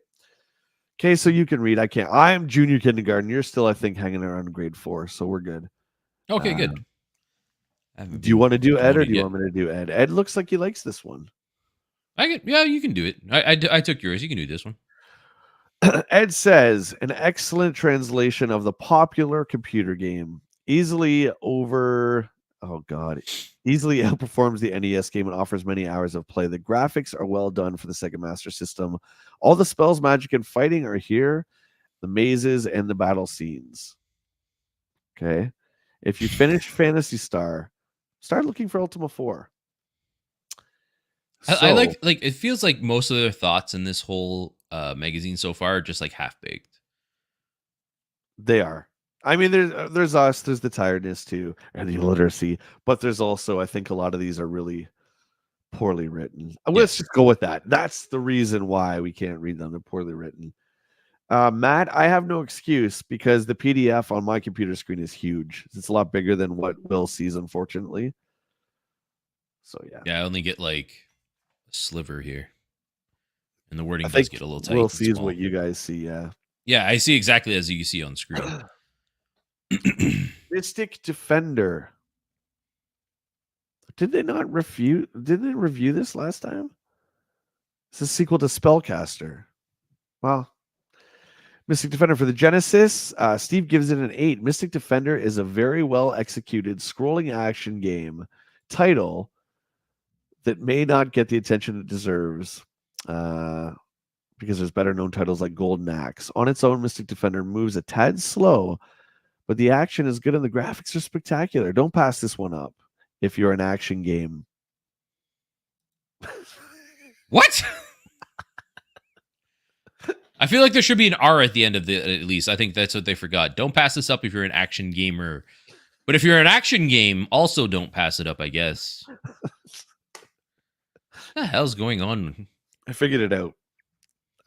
I can't read so good because I learned to read from this magazine. It's all coming together. Okay. Anyway, wow. Big Ed, what a surprise. Give it a 5. Another graphically exciting game for the Genesis. Mystic Defender really shows off the power of the 68,000 processor. What? Is that what that was called? It says 68,000. There's 3 zeros at the end there. Yeah. Strip away the superb graphics and audio, however, and you get another Me Too action adventure. While the enemies are formidable and the weapons powerful, there should be more game. Okay, See, that's not right too. There should be more game. there should be more game. I am good at stuff. I like video game. Please buy publication. Okay, if we look at the picture for Fantasy Star, this confirms that they were all hammered when they did this issue. Like it's like out of focus. Look at it. Yeah, and I wouldn't do like a scene where they're just walking in. Like I feel like a scene of like the actual combat would probably be a little bit better. Hunters are the coolest guys. They really are. Yeah, they picked like a town part. 7. Steve, dude, we got to talk, man. You're giving this a 7. This is one of the greatest Genesis games ever. You suck. 7. 7. Yeah, maybe Steve's the hater now. Maybe Ed's just telling it the way it is, and Steve's like the hater. Well, it's Steve versus Ed. So Steve says, not being a fan of the original, this sequel, while visually stimulating, never really offers that much action or excitement. Some of the tasks you perform are bizarre, but the storyline is interesting for a while. What? PS2. What? Fantasy Star 2. No, not PlayStation 2, Fantasy Star 2. It's okay. It's okay. Bring it back. Bring it back. There's that portal again. What happened? I just went through something. What was that? What day is it? Bring it back. All right, center yourself. Okay. Get on 3. Fantasy 3. Star 2 can stand on its own, but fans of the first will appreciate it the most. Oh man, this is messing with me. Ed really liked it though. I just want to read Duke's here. I keep meaning to play Fantasy Star 2 on my Switch. It is a lot of grinding to start off, man, but it's a fantastic game. It's hard as hell though. But I prefer the Fantasy Star world to any other. I think it's just I love the technology mixed with the magic. It's a little different. Final Fantasy is more like medieval, where this is more like I would say Star Trek-y. Yeah, it's like futuristic. Yeah, fantasy. Yeah, they've always had a neat like, but like it's weird because like Final Fantasy eventually kind of goes this way too. Yeah, like starting with 7, right? Well, maybe even 6, I would say too. Like 6 had that steampunk motif. They went online with it, which was some of them were pretty good. There's still a big online community for the online 2 one, but yeah. Ed says this is incredible. The original I wanted to say PlayStation because I saw the PS. I see what you're saying now. The original Fantasy Star on the Sega Master System, I hate these abbreviations, was an unbelievable game. Add more memory and throw in the power of the Genesis, and you end up with the hardest, longest, and best RPG cart ever made. Yeah, that cart's the hardest. And longest. Woo! Yeesh. The price is scary, and considering how many hours it takes to complete, Phantasy Star 2 is definitely Sega's.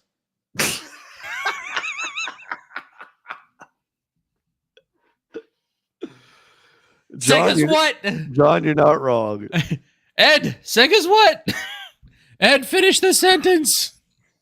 See, I'm glad he mentions the price because I always tell people I paid $129 for the game at Toys R Us, and everyone's like, "No, there's no way that game was $129." It 100% was $129 in Canada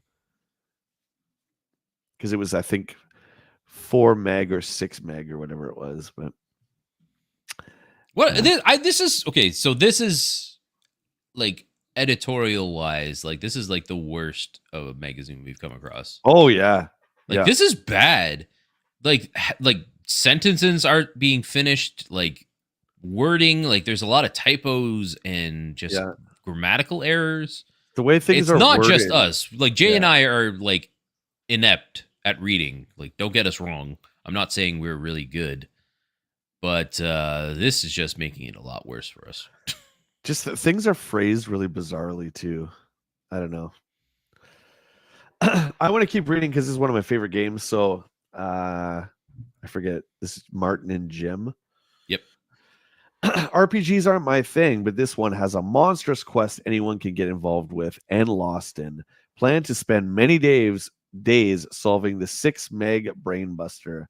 I wish the battle scenes were on landscape instead of a boring blue grid, but all the PS2 is presented well. But all see, I said PS2. I when I said it, I thought PlayStation 2. That's so weird, man. Interesting. Phantasy Star 2 is presented well. And you know what? I love the boring blue grid, by the way, because I have a boring green grid as part of my graphics. So screw you, Martin or Jim. Yeah. What he said. Yeah. I'm pretty sure that was Martin, and then Jim's the bottom one. Right? I think that's the order it goes. Jim's always last. Jim's the new guy. From the opening animations that explain the storyline and dictate the quest to the final battles, Phantasy Star 2 is filled with puzzles, action, and mystery. The graphics are not exceptional, but are handled well. When it gets mixed with the red, it gets hard to read. And the battle scenes provide some of the nastiest looking monsters you'll ever see. A great RPG. You know what? I feel like Martin and Jim are doing a better job than Steve and Ed here. Well, I think Steve and Ed are getting big heads. I think that's what's going on. Yeah, that's it. John, thank you so much, dude. Appreciate it. Yeah, I think they're just getting big heads. But Double Dragon 2, baby. Okay, we'll just do a couple of these instead of doing all 4. I just the big games like Bonk's Adventure, really? Wow. Man, that's a little rough for Bonks, I think. Anyway, let's go to Final Lap Twin. Did you ever play Final Lap Twin for your Turbo? Yep. It's not bad. It's okay. It's not bad. It's okay. It's not Victory Run. Kind of sucks. It's terrible. It's just a racing game. It's just like, yeah, like, I don't know. All these kind of remind me of Outrun. But Final Lap Twin, you can play split screen, buddy. Come on. The big flaw to the TurboGrafx was even if you wanted to do 2 players, you needed the Turbo Tap. I got one of those, baby. Brutal though. Try and convince your mom to get you a Turbo Tap so you can play 2 players. Well, then you got to buy a second controller for your buddy to come over because he doesn't have a turbo. He has the more powerful Genesis. And then you hate everybody. Steve says 7. The racing portion of this title is executed well, and there's plenty of options available. 20 different tracks to race on. The tournament mode gets repetitive. Even though the courses change, however, you may be tired of racing by the time you reach the end. The RPG isn't great, but it's a fun diversion. Oh, I didn't know there was RPG in this. Overall, a decent racing game.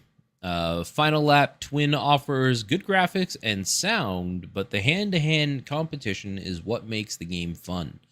The race quest option is different and not especially great, but not, as a fan, not as fast. There we go. As Victory Run. Okay, cool. But not much more enjoyable because the 2-player split screen play. Okay, I got to take you down to a kindergarten level for that one, pal. That was a little rough. you're down there. I still feel like it's the wording. I blame them more than us. I'm still saying it. The big selling point of this game was, they put twin in the title. It's 2 players. That was pretty cool at the time. But again, the turbo bad feature. You had to get a turbo tap to play multiplayer when every other system pretty much had 2 ports. It's a little rough, but Crater Maze. This is like Boxel or Shove It. Any of those kind of top-down puzzle games. Not my thing. Looks like it's not the Cruise either. Steve gave it a 4. The enjoyment you get depends on the difficulty. At its easiest, the game is is a pushover. Oh, I'm going down. Appealing only to younger audiences. At a higher level, swinging doors and faster bad guys are added to make it almost too difficult. Either way, the game's not much fun and the graphics remain sparse. That's almost like illiterate. I think I'm at an illiterate level. Ed says, also gave it a 4. Another game oriented to younger players. If you are a Lode Runner fan, I do like Lode Runner. It could be of interest, but the 60 levels offer little variety to hold a person's interest. The difficulty selection either makes the game too easy or impossibly difficult. Graphics aren't exceptional, and the game gets boring quickly. Yeah, screw that one. Matt says, looks like the reviewers told the developers to shove it. Psh. Bam! Bonk's Adventure. The unofficial mascot of the TurboGrafx. 7 from my man Steve. Come on. Come on. I feel like this would have been higher. I think Bonks is a great game. Look at that screenshot, man. Look at the colorful, beautiful graphics. The size of that boss. The size of Bonk as a character. I disagree. This is the first real step NEC has made at developing and identifying character which will appeal in future games. The first effort is very good, from the graphics and animation to the sound effects and the gameplay. The bonus rooms add diversity, and the continue is welcome. A bit short, but very good. I don't think it's too short. I think it's actually pretty hard to near the end. Screw you, Steve. 9 out of 10. Freaking hater, Steve. Ed, though, gave it an 8. He likes it. Bonk's Adventure reminds me a lot of the Super Mario character. Bonk is a cute character cast in a well-made game filled with above-average, brightly drawn colors. Levels are tied to get. There's a spelling mistake there. Together. Together.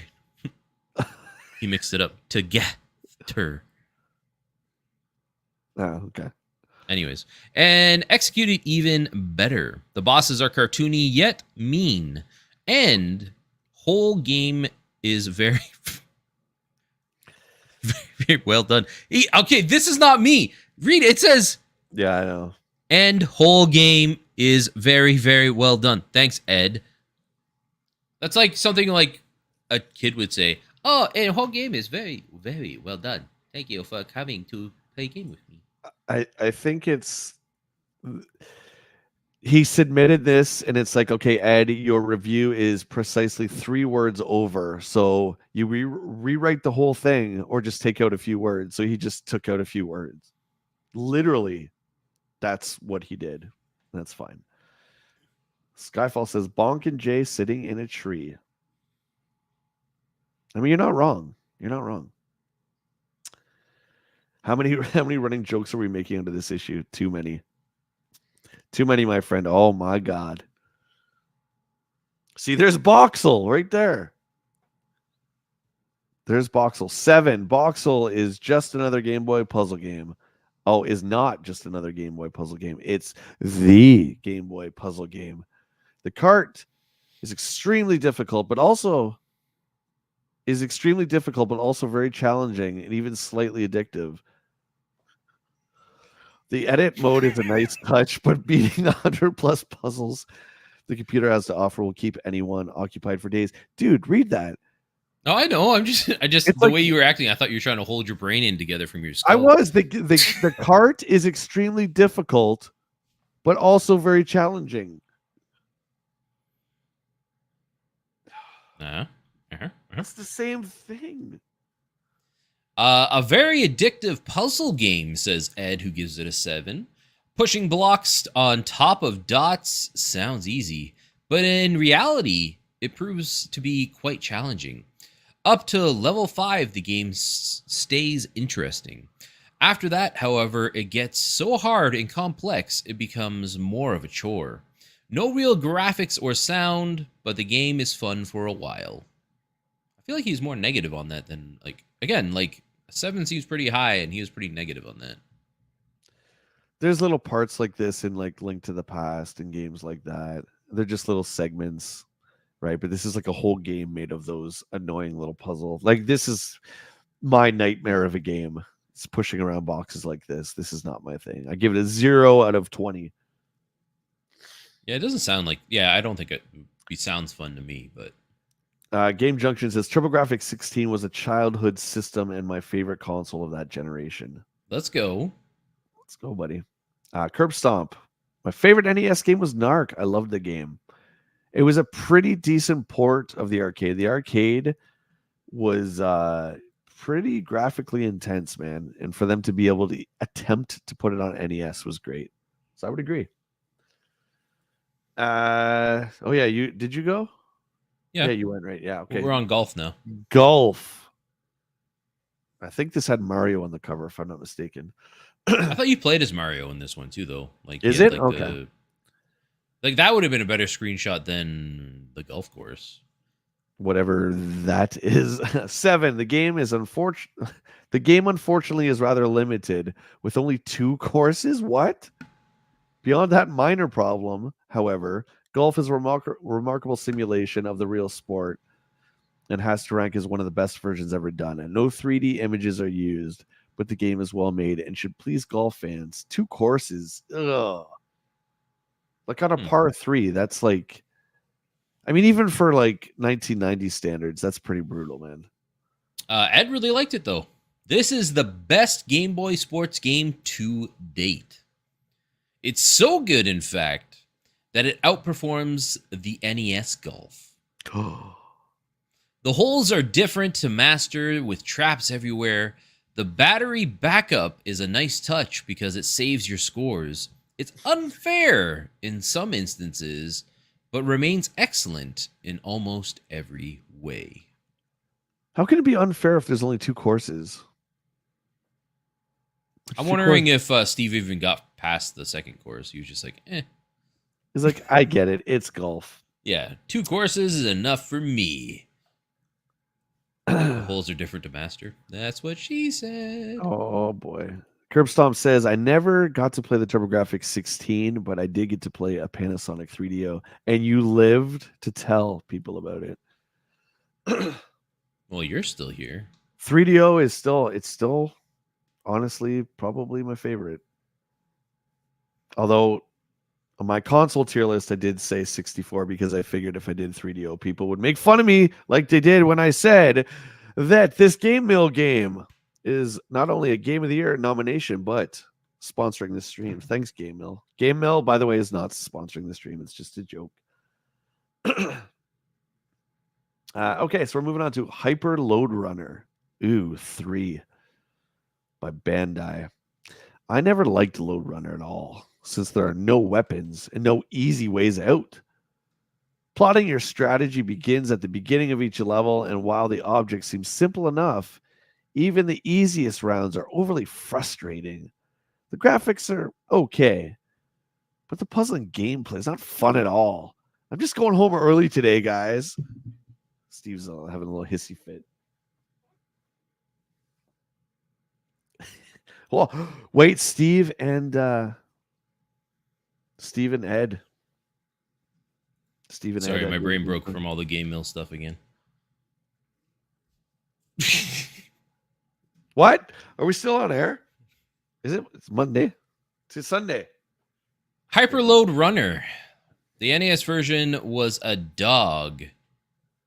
What? The NES version was a dog, and so is the Game Boy copy? Is that like an old term? What do you mean by dog? Yeah. It means it was bad. It sucked. Oh.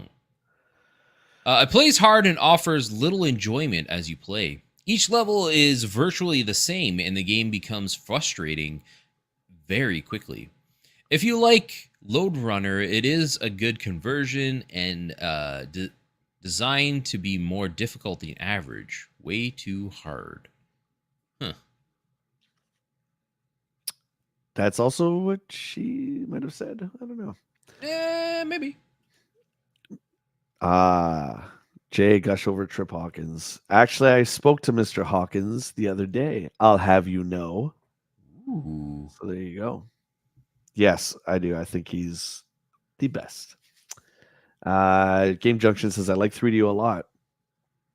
I'm filling up my ODE before the show last night. Yeah, there's...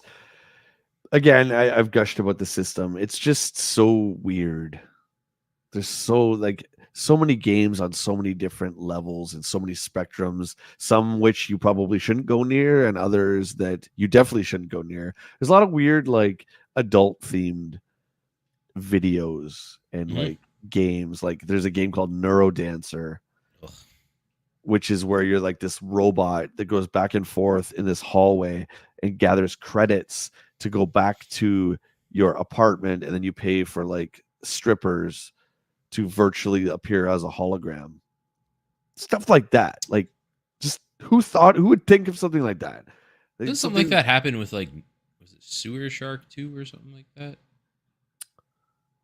what That one on nudity? there? Yeah, there. I thought there was something with like along those lines in that one too.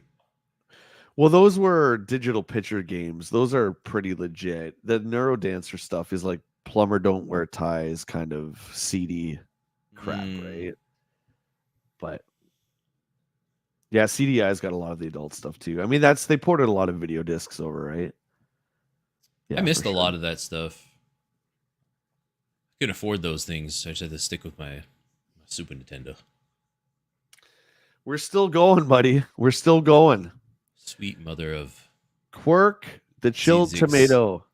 Quirk, as seen in the Video Power cartoon, as part of the Power Team, the most bizarre and odd cartoon you'll ever see, with all these weird characters from Acclaim games, like Kuros the Barbarian, the Narc guys, and Quirk the Chilled Tomato. It's weird, but yeah. Hmm. So Quirk is a puzzle game. We watched one of those episodes, Will. We The did. first streams we did, yeah. Quirk appears as though it has taken the voxel concept one step further, especially in the heading out mode that awards points for time. What? For What's that word? expendency spice up the package. The puzzles are nowhere near as challenging, however, that make Quirk a good start for beginners in the genre. Timelessness. Okay. Timeless? What is that? Timeless. What is this word? Timeland? Maybe I think he spelt it wrong though. I don't know. That 6 is really blurring out the Listen, last. I can't read anymore, man. I can't. I've been out partying all night to the ungodly hours of 11:30 p.m. My brain is fried. Okay, It's you done. go. 3, Ed 8. Uh, There you go. yeah. Ed does not like this. Yet another puzzle game for Game Boy. Even more complicated than Boxel, though. It sounded weird to say. Quirk requires too many moves to be done in just the right order. It becomes too difficult to quickly and becomes too difficult too quickly and just isn't much fun to play. The average puzzle player will become frustrated in a very short while. Eh, eh. Den of Geek, welcome to the stream, buddy. Good to see you. Yeah, my coffee's almost out. Blue Lightning for the Atari Lynx. 8 from Steve. Blue Lightning is a showpiece game for this extraordinary system. The smooth scrollings of the backgrounds, coupled with realistic scaling of all objects, make this a visual tour de force. A gameplay, while challenging, slightly gets repetitive, but this remains a must-have for the Atari Lynx owners. Boom! Back up to grade 3, baby, right there. You think he could have got like a better picture? That's terrible. That's like a Polaroid of the screen. It just says pause in the middle. It's like pause. This is the It's so infancy. bad. This is the infancy of this, though, right? Like they did what they could, and back then, I just thought it was amazing that they could get a picture of a portable. But yeah, there's definitely a difference in quality when you're looking at the Quirk photo compared to Blue Lightning. Mm-hmm. Peter Olivia says something in chat there. Pete, good to see you, mate. Puzzle games were awesome on Game Boy, but this one did suck. Sadly, I did try it. Yeah, I mean, in the early days of the Game Boy, Pete, it was very there was a lot of games with a lot of different genres too. So I too dabbled in many of them. Mm-hmm. But back then you couldn't rent Game Boys. Eventually you could in some places. So it was tough, right? You had to rely on publications like this with great grammar and reviews that are 3 sentences long, and you had to make your decision based on that.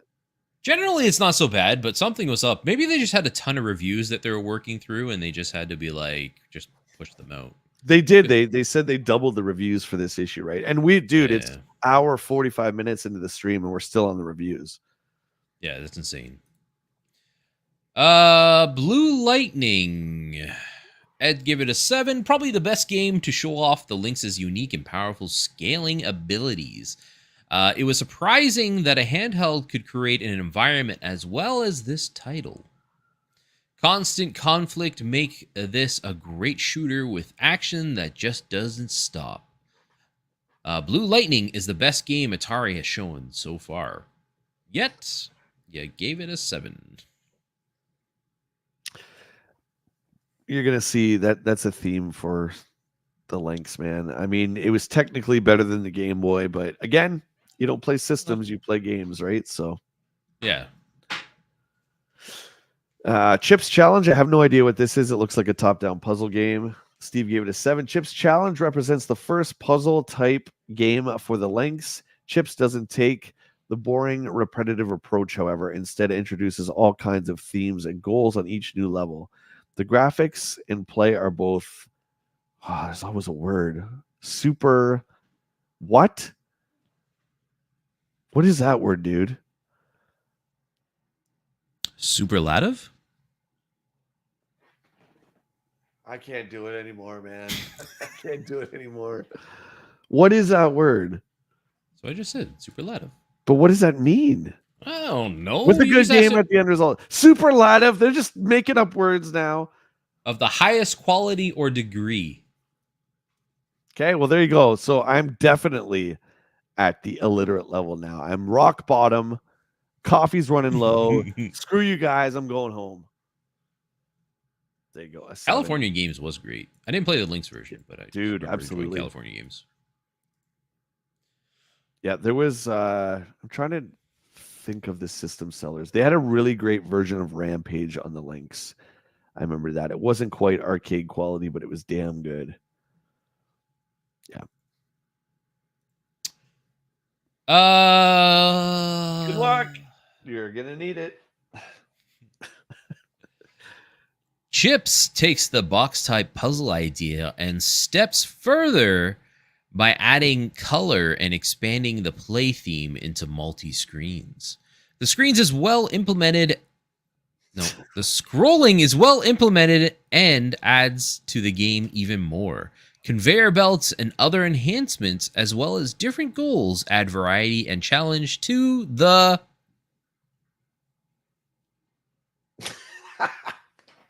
I'm waiting. That's all it says. Just I can challenge to imagine- the. There's somebody who read this review back in 1990 and they're still in the same spot waiting. They're just waiting. It's like, how did this end? They're like, Ed, please, Ed. Purple Panda finish your says, thoughts. "Mans need more coffee for this." Yeah. Yeah, we need to stop reading. There we go. International Outlook. Thank God the reviews are over. Yeah, and I'm sure the chat is great. But hey, when you're up to all hours of the night, I'm gonna keep saying that. That's my excuse. Castlevania 3, man. This is my favorite. This is my favorite Castlevania by far. Really? Like Yeah. of the NES Castlevanias, or just like overall your favorite Castlevania? Overall. Yeah, this was the one where Really? you could get the 3 different characters and you had to choose. You could only have one with you, so you could turn from Trevor Belmont into one of the other 3. Mhm. I loved it. This game is hard but fair. And I think it's great. I'm not the biggest Castlevania fan, but I think out of all of them, this was the one that went back to the original form of the first Castlevania. 2 was a completely different game. Mhm. Some people like the departure of the original, some people don't. I found it very confusing. They didn't really hold your hand at all or tell you what to do with the second one, so I wasn't a huge fan of it. But it this plays like one one of your brought favorite games of all time. 2? Yeah. Not 2. Simon's Plays like Quest? Zelda 2. No. It's It Castlevania does. 2. It's the same, pretty much the same game. No. Think about it. Simon's Quest 2 and Zelda 2, they play pretty much identical. because this has like, remember there's that wall, and the only way to get by it is you have to have the crystal orb that you get from God knows where, and you have to kneel for like 10 seconds, and then the Yeah. tornado comes and picks you up. How the hell would you ever know that? Zelda doesn't have stuff like that. But Zelda's pretty brutal. It's pretty hard. Same kind of difficulty, right? But I like that return to form that Castlevania brought us. What did you think of this one? I really enjoyed it. I don't think it would be my favorite, but of the like the NES Castlevanias, I would definitely hold that as like my favorite on that system. I'm still a Symphony of the Night guy. Like I'm basic Castlevania dude. Like that Symphony of the Night is just unbelievable. But Well, yeah, that's arguably the greatest still, right? That game is phenomenal. it's groundbreaking, right? Like it made its own genre. So many Yeah. games like mimic it and it like create that playstyle nowadays, right? And they did it, when you finished Symphony of the Night too, wasn't it that you went back, but the game was upside down Yep. or something like that, or it was Mhm. reversed? Yeah, it was upside down, which was really cool. So I always crap on one of my favorite games, which is Super Ghouls and Ghosts, being that you go through it and then they just make you go through it again. It's just a huge waste of time, right? I like how Symphony of the Night, essentially, you do that, but there's a twist, right? Mhm. Like, Yeah, Symphony of the Night's fantastic. yeah, No I one's totally played that agree. yet. Yeah, Go back Matt and play says it. it is the best Castlevania. Game Junction says I think Dawn of Souls and Symphony of the Night are a tie for me. Dawn of Souls Uh, is really good too. is that the DS one? Yep. Yeah, I remember that. The Game Boy Advance and Nintendo DS had a really great spree of like Castlevania games. Oh, that Yeah, was such a time. not being a huge portable guy, I remember I played a few of them, but I never got into it. I was hoping that some of those would be on the Castlevania collection, but they're not, unfortunately. I think the Game Boy Advance ones are. Yeah, I was hoping the DS ones, and I wonder if that has Oh something to yeah, do with you need to use the touch screen for some probably. things. I don't know. Oh god, there's a lot of writing. Maybe Oh, Quarterman can actually write compared to Stephen Ed though. I'm looking for the smallest one here. Hopefully he doesn't hate on Back to the Future 2. So here's some gaming gossip for you. Here's the ultimate gaming peripheral, a plugin that lets you enter the deepest levels of the game's programming and change the code. So the start of different levels, you can start at different levels with extra men. It's a reality and one that's leading the NES peripheral suppliers, Camerica, will be bringing to the market in 1990. We know what that is, ladies and gentlemen. The infamous Game Genie. Who needs secret codes when you have something like this? Well, we're on the subject of Camerica. Yours truly has heard several rumors concerning a package of over 20 titles that Camerica is planning to release for the Nintendo without the Big N's approval. And they did release them. It's a lot of those. I think Camerica did like Big Nose the Caveman and just a bunch of like garbage like that. Hmm. Just terrible, terrible games. I don't know if I played those. I think they're talking about the Game Genie, although Galoob brought that out. I don't know, man. Whatever. Hmm. Did you want to read one, or we could skip this? I'll read one just because I see a funny way they describe something here. Sure. Several sequels are now underway despite the lack of formal announcement from the companies involved. Most exciting of all the confirmation from Quarterman that Mega Man 3 is now in development. Ooh. You can bet that our intrepid hero's third adventure will be his best yet, although Dr. Wily's participation in the project can't be confirmed at this time. Another hot sequel that may be programmed for the 16-bit Nintendo is Ninja Gaiden 3. Although the second installment of the Gaiden trilogy, he has a typo here, triology? Maybe it's not his typo. I just never heard it said that way. Grade one. Triology won't appear until summer. Tecmo is also hard at work at the closing chapter of the Masters Ninja's thrilling adventures. After the third game, Ryu will retire in favor of a new character that is now being created by the wizards at Tecmo. That's spelt wrong too. What is going on in this? The Wizards is spelled completely wrong. Mega Man 3 is the first Mega Man game you ever played, Matt? I think I started on 2. One here, and I'm surprised I played 2 after 1 because 1 was hard and I wasn't huge into it, but 2 is, oh my god, 2 is perfect. 2 is where Mega Man really kicked off, and then like Capcom just seems to have forgot about Mega Man today. But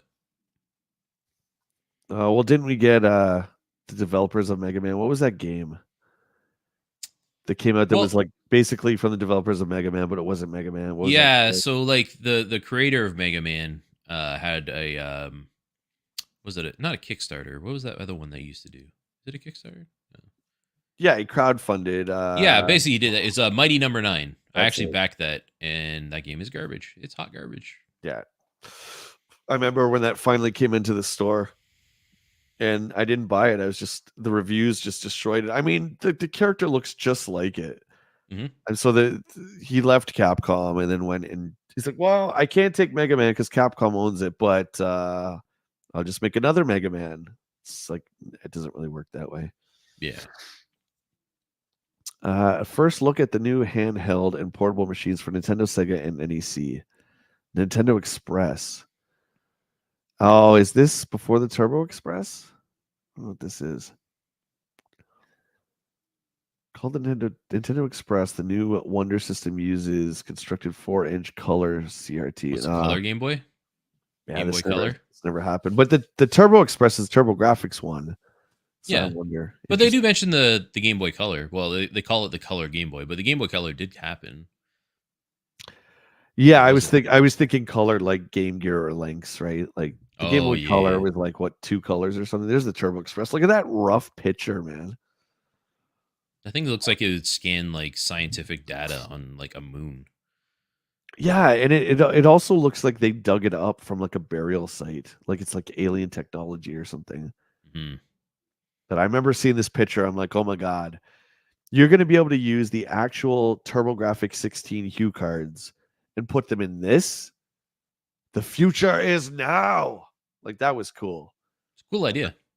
But I never ever did get one of these. They were incredibly expensive, and also, like I've stated many times, I'm not a portable guy. So the price, also with the fact that I didn't really care about the portable, I just left it. I would buy one today if I found one for a reasonable price, just to have for the collection. But they're probably pretty rare, I would assume, right? I never had one of these. No. Yeah. Same with the Genesis one, the Nomad. That was the portable Genesis. Yeah, I never had one of those either. New SNK 16-bit system brings real arcade games home in Japan. Not wrong. Neo Geo was awesome. Neo Geo was awesome. Too expensive though. Like I never had one because it was just way too rich for my blood. But yeah, this was the elite of the elite back in the day. I don't know one single person that had a Neo Geo. It wasn't until many years later that I found mine at Jumbo Video, Will, on Adelaide. Huh. In their display case, it was one that they had rented out for a while, and they were getting rid of it.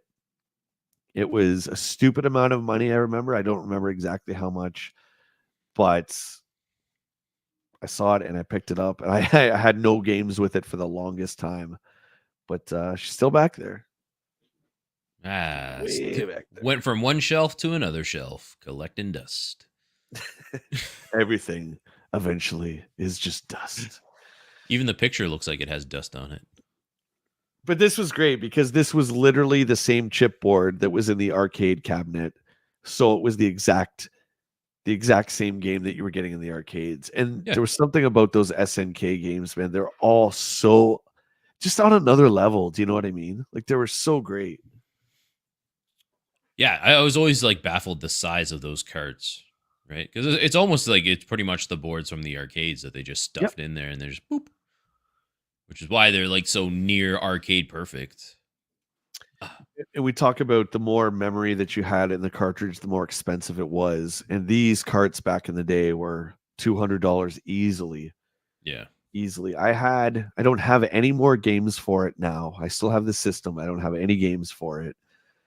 Um, but I mean, you can get, if you're a Neo Geo fan, there are so many collections. Like PS2 was a great time to get collections because there's in television, ColecoVision, Midway collections, and there was also an SNK collection as well, where you Mhm. can get most of these great games. So And they don't have to take up like a whole like shelf on your library. there's this weird kid. Remember this ad? Kim Oh yeah, Kosika for and it's so rescue. like dark. Yeah, Also, awful. are those people breaking into the kid's house? Right. So why is the guy shooting up at the helicopter that he's hanging from?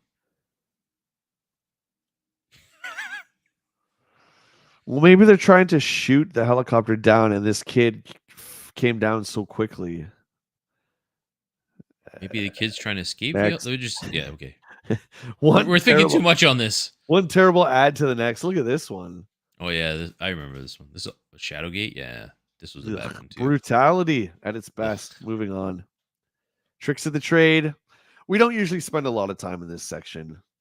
Feel free, guys, to take screen caps if you're looking for Super C tricks.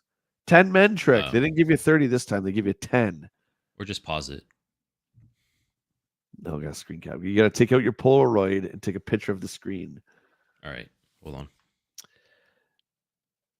There you go, buddy. Okay, we're good. There you go. Matt says I have the 40th SNK collection from Steam. I didn't know that was on Steam. There you go. I didn't either. Again, we're going to just kind of skip through this here. These are all the tricks. We got an EGM preview. So they used to slip in their future projects in here to get your, your mouth watering for new EGM magazines. And then the spin-off magazines, again, they give you the first one free. And then they would like start charging you like they did with Megaplay. Behind the scenes at the Consumer Electronics Show. This is cool. This is cool, man. This is cool. The new king size Nintendo Game Boy system with full 40 inches of screen. That is hilarious. Consumer Electronics Show is always filled with exciting sights and sounds. There's like 3 people there. It's the beginning. It's not as big as it used to be. Like it's starting 3 off. people there. Look, here's the Gillette booth with the new shaver right next to the new Game Boy. Is that the game shaver? Did we figure out what this is called? Oh yeah, Jaeger. What do we call it? We'll have to rewind the stream. The Sega video wall displayed over a dozen games simultaneously. Dude, that would be like that's the future right there. Mm-hmm. What is That's it? how like all the booths had it, right? Like ton of TVs, lots of noise and bright lights. Like Back to the Future 2, when Marty Jr. comes in. I'll take channel 24, 35, 41, the weather channel, and the scenery channel. It's like I was thinking about that the other day, and that's kind of like what we do now. Like if I'm playing a game, I have like my second screen playing, like some people on Twitch or like watching a movie on the side, and then I'll have my you're watching a movie here. on the side. How do you do that? How do you play a game and then watch a movie on the side? Is your one eye go like this? I need to be diagnosed officially for ADHD. I feel because like I just. But how do you absorb the movie? I don't know. It always just happens. That's quite a power you have, my friend. Oh! Hey, Bishu's back. Oh, I'm so excited. Dun, dun, dun, dun. I feel like we own like Bishu now for some reason. Like, hey, we didn't give them permission to put this in there. What's going on? Maybe we should sue Bishu. It's back, baby. They don't need to be sued anymore. They're like, please leave us alone. No. Stop. Take our products. Miracles do happen indeed, my friend. I was hoping you're still in the stream. You are. That's great. So again, we always say to everyone in the chat, if you had to pick one of these unfortunate controllers to use for the rest of your life, what would you pick? Will, has yours changed from last time? Nah, I think I still pick the Zoomer. I like the Zoomer. I don't know, man. I think I'm a hot stuff kind of guy, but the Zinger is just ridiculous. It's like the same one, right? It's just a different color. Yeah, that's all it is. The Viper, the Hot Stuff, and the Zinger, they're all just the same color. Like, Look they're at just this. different colors. Hey, pal. Look at the Viper stick compared to the Zinger. Come on, man. Use your eyes. What are you doing? It's completely different shape. Yeah, but the Hot Stuff and the Zinger are the same. Are they not? Yeah.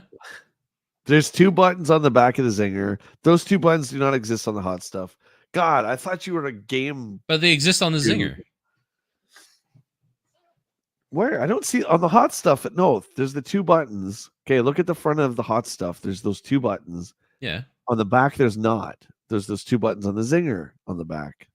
See? Yeah, but the Zinger and the Viper also have those two buttons. What are we talking about? The Viper down in the bottom right. What are we going on about? This is what we've chosen to do with our life.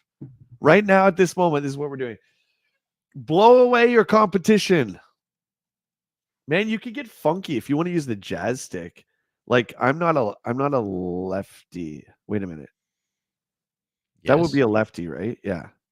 Mm, No, that would be I'm a righty, It's but I dumb. use my left for control. So anyway, it would be the opposite for me. Like, if you want to get crazy, you can use the jazz stick. For me, that would be difficult. I don't know why you'd want to. I feel like that'd be weird. Maybe. Matt says they're all. But if you get the ultimate, you can just do it anyway. Well, dude, who's got money for that? That's the advertising for the ultimate controller. Do it anyway.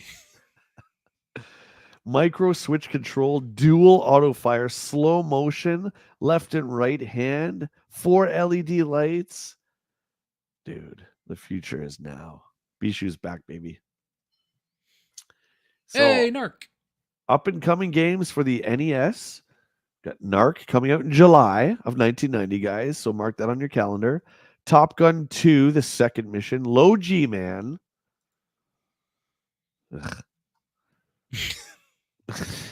Heavy Barrel. Advanced Dungeons and Dragons. Heroes of the Lance. I don't remember that one. Bugs Bunny Birthday Bash. Hate it. Mission Impossible. I liked Bugs Bunny. Oh, Maybe because I was younger. But I do remember liking that game. yeah. No, I can't do it, buddy. Dig Dug. Super C. Hopefully next issue we'll get a Super C review. I'm interested to see what the review crew has to say about Super Contra. Star Tropics. Did you ever play that? I love Star Tropics. Yeah, very different. Great game. Like Earthbound, where it's you take the traditional what you think an RPG is and just completely turn it sideways. I love it. Mm-hmm. I just love everything, like the world, like the yo-yo like attacks and stuff, and the dungeons. What about Worm I've never heard of Worm. with the U. What were you gonna say? No, I just not many people talk about Star Tropics anymore. I feel like it's kind of like just a thing forgotten. That and Crystalis, both those games, fantastic. Yeah.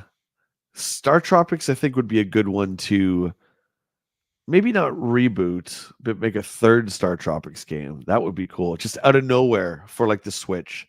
I mean, wouldn't that be like an announcement that would blow people away? I think it would. Yeah, It's that'd been be cool. so long, man. Ultimate Gaming Club.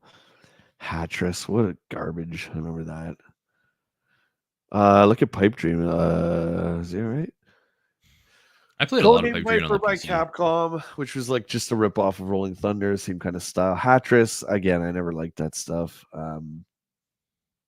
Pipe Dream? Pipe Dream was okay. I thought it was a fun little puzzle game.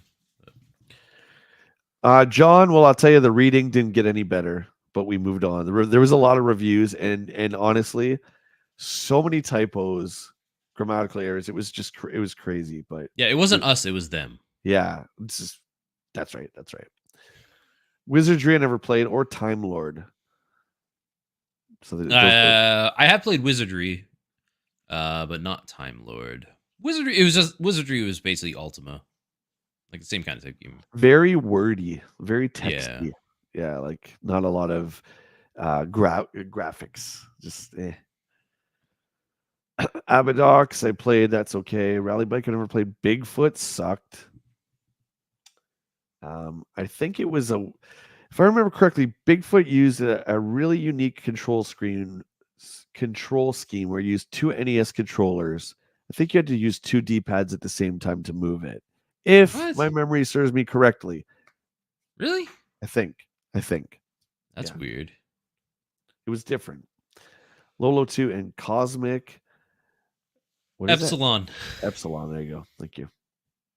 That one, did that one ever come out? Because I don't recall that game at all. It looks like Space Harrier to me. Oh, yep. In this Space Harrier-ish first-person fighting game. That doesn't seem familiar to me. I No. don't think I've ever seen that. Snoopy Sports, also one that doesn't ring a bell. Snoopy. Jack and the Beanstalk. Oh, I don't know if that came out here, man. Might have been a European release. I don't recall that one. Image Flight, yeah, that one's hard. Wait, say that again? Which one? What's it say there? What, Image Flight? Oh god, what did they say? What did they say? It's not Flight. Oh, Flight. Shut up. You want to know what? Image Flight. Listen, no word of a lie. I've been calling this game Image Flight my entire life because it's a shooter. Yeah, it's a flying game, right? Like it makes sense. Image Flight. So I'm renaming it Image Flight. Sorry. The name's awful. Anyways, like Image Fight. What? Yeah. Conflict. Kickle Keeble? Kid Cubicle. No good. Metal Gear 2 Snake's Revenge. The game that was not made by Kojima. This was not made by him. This game sucks. Yeah, this is terrible. There's some story I remember reading, or maybe it came on the Metal Gear Solid 3 bonus DVD, I think, where it was like how Kojima was on like a bullet train one day and he had to awkwardly sit across from the guy who was doing the Metal Gear 2 project for NES. It wasn't him. And he had to like awkwardly sit across from him, knowing that this guy was basically taking his game and making a terrible sequel of it. This game's terrible. It does nothing about this game plays well.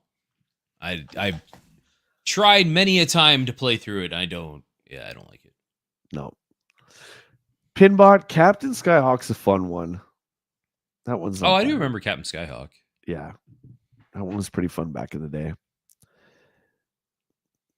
And here's our posters. Game Mania. Man, I would have killed to go to Game Mania back in the day. Or it looks like it actually might be a catalog here. Bless you can like order in.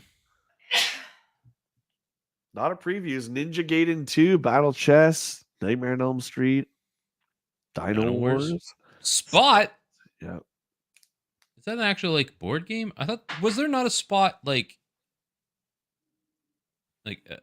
platformer? Or was that like later on? There was Cool Spot. I think that was on Super and Genesis. Oh, this is just Spot. Yeah, the 7-Up commercials, like just a little mascot from there. Like, I think, dude, we should definitely do like a tier list of the mascots. The weirdest one I think I can think of is Yo Noid for NES. Do you remember that? Is that the Little Caesars guy, Noid? Domino's. The Domino's? The Domino's pizza guy, yeah. He's like that weird thing with the rabbit ears, right? Yeah. It's like a guy dressed up like a rabbit. He looks like a crook. I don't know. It's bizarre stuff. Hey, Final Fantasy! Continuing their push for more RPGs, Nintendo delivers Final Fantasy. This is a role player with some adventure-style scenes, scrolling graphics, text interaction, with a number of characters that help provide clues, give advice along the way. One of the best covers still to this day for any cover. I love you like it? Like the North American one? You like that? Yeah.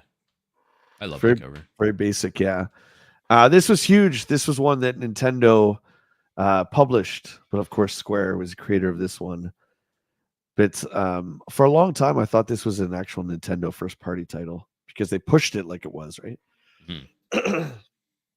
Solstice, Alien Asylum. Rescue Rangers, great, man. That's Yeah. a fun little Rescue game. Rangers is amazing. Yeah. Magic Kingdom. I never played Magic Kingdom. Also a Capcom one. I bet Capcom was nailing it back in the day, man. I feel like that'd be probably pretty good. They still have that feeling today too. They nail it. Capcom games have a certain art style to them, and they're always so good. Mhm. Rad Racer 2. There you go, eh? Hey, Gilligan's Island. Gilligan's nothings. Off road, look at that guy. Hey, you play my game. Oh, that's based off of the arcade game, right? Yeah. Yeah, I remember the 4 wheels. I like that game Remember back that in the one? day in Yeah. the arcade. And Yeah. you get like the power ups, you can upgrade your car. Yeah, it controlled like RC Pro Am kind of deal. Yeah. Yeah. That X-Men game by LGN. Oh my god, that game is awful.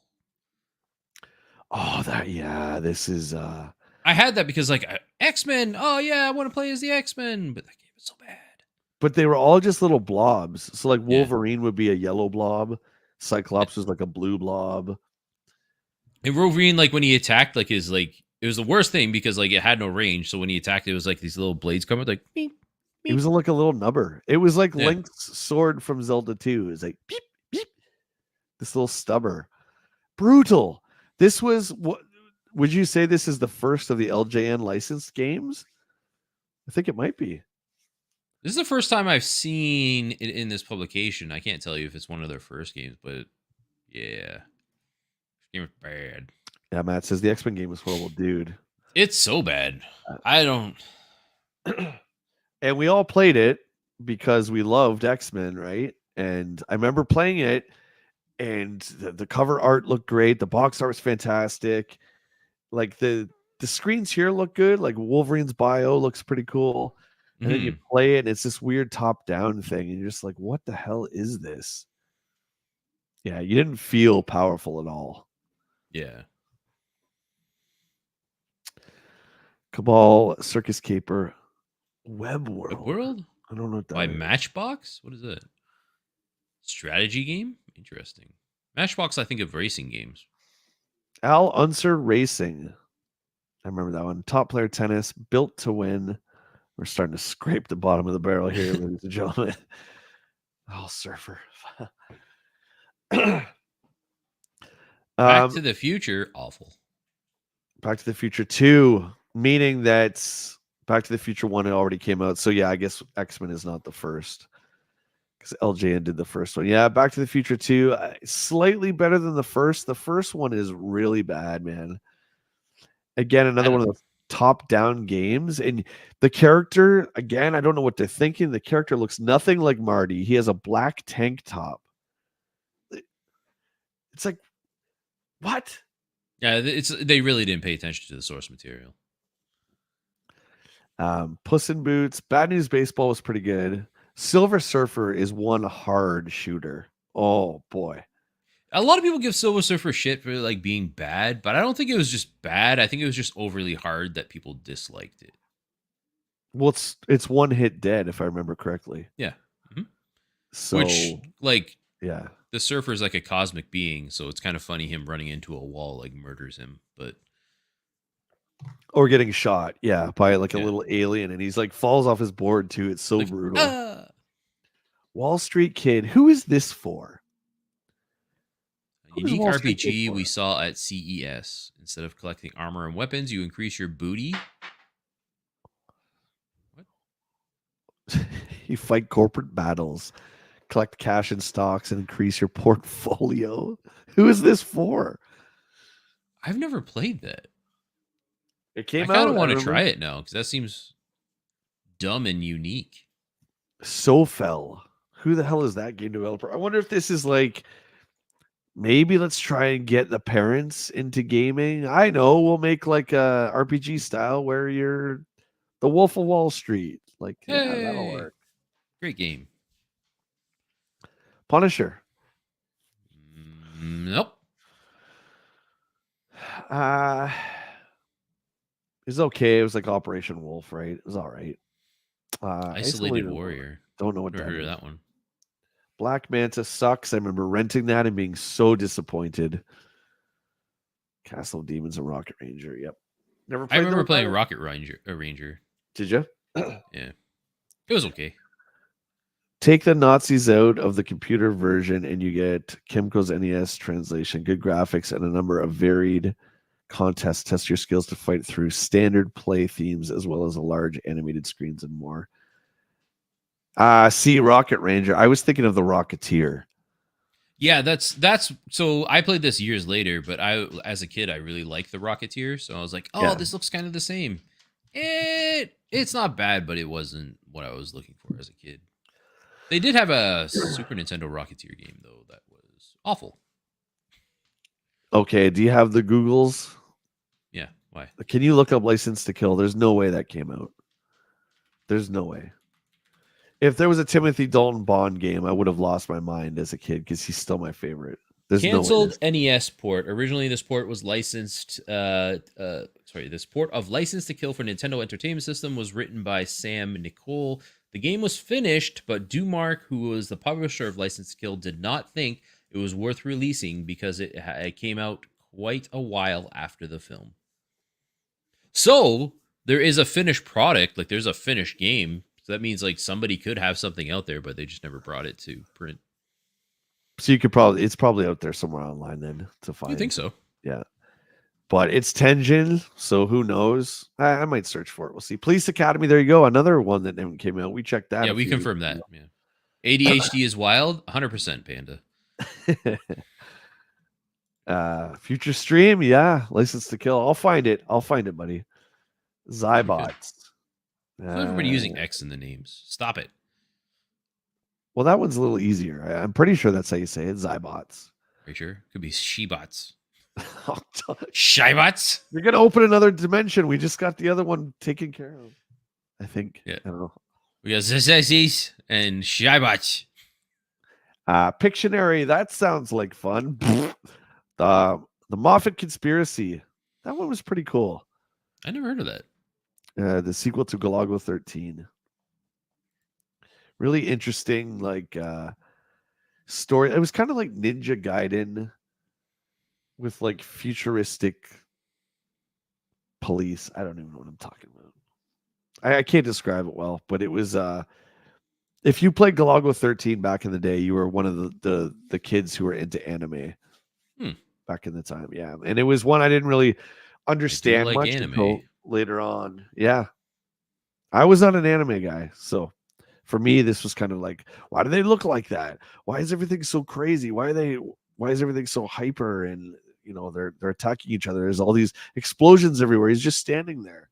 My buddy's like, well, that's the art style, man. That's to show this power radiating from and stuff like that. I'm like, I don't get it, man. I don't get it. Well, I got a question for you. Are you a Turbo Champ?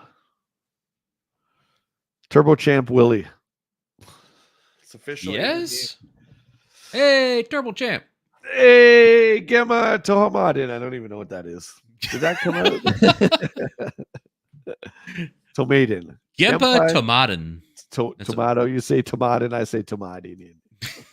You say tomatin. I say tomato. Paranoia. Atomic RoboKid. I know that one. I bet you a lot of these are PC Engine games that never came out here because these two definitely don't sound familiar. I don't think I've seen those before. That Gempa one looks kind of neat though. At least the screenshot. Yeah. The Atomic RoboKid came out on Genesis. I'm pretty sure we did get a turbo release too here in North America. One thing I did like about the turbo is that while they didn't have big sports celebrities like Arnold Palmer, Joe Montana, Tommy Lasorda like Sega did, all their sports games were unified under the TV sports franchise. I thought that was really cool. They're really not as good. Oops, what am I doing? They're really not as good as the Genesis ones, but I liked how they were unified. TV sports was just generic, right? But I don't know. There's another one, Zybots and RBI2. Red Alert? That's not Command and Conquer. That's way too early for Command and Conquer. No. Bloody Wolf, a must-have if you have a TurboGrafx 16. That game is fantastic. It's a great two-player game. Double Dungeon's pretty sweet too. Red Alert, I think it's a Turbo CD. Yeah, so I never had it back in the day. Zybots, stop it with the Z, or the Z, the Z, or that's an X. Oh god, I'm switching the page. I can't do it. I think you're going to junior kindergarten, bud. Dude, what? I'm kicked out of school at this point. But he's only 4 years old. Doesn't matter. Get him out of here. He's gonna be nothing. Doesn't know his X from his Z's. Outpost Genesis. Paperboy. Oh, there's dirty old Tenjin. What is it about? What is it about Atari? What is it about Atari, man? It's just like subpar. I don't want to say crap, but all their products are just, it's Atari. Do you know what I mean? Well, it's after like the gaming fallout, right? Like they're just known to just like put shovelware on shit. So you don't really like they lost a lot of people's trust. Sure, fair enough.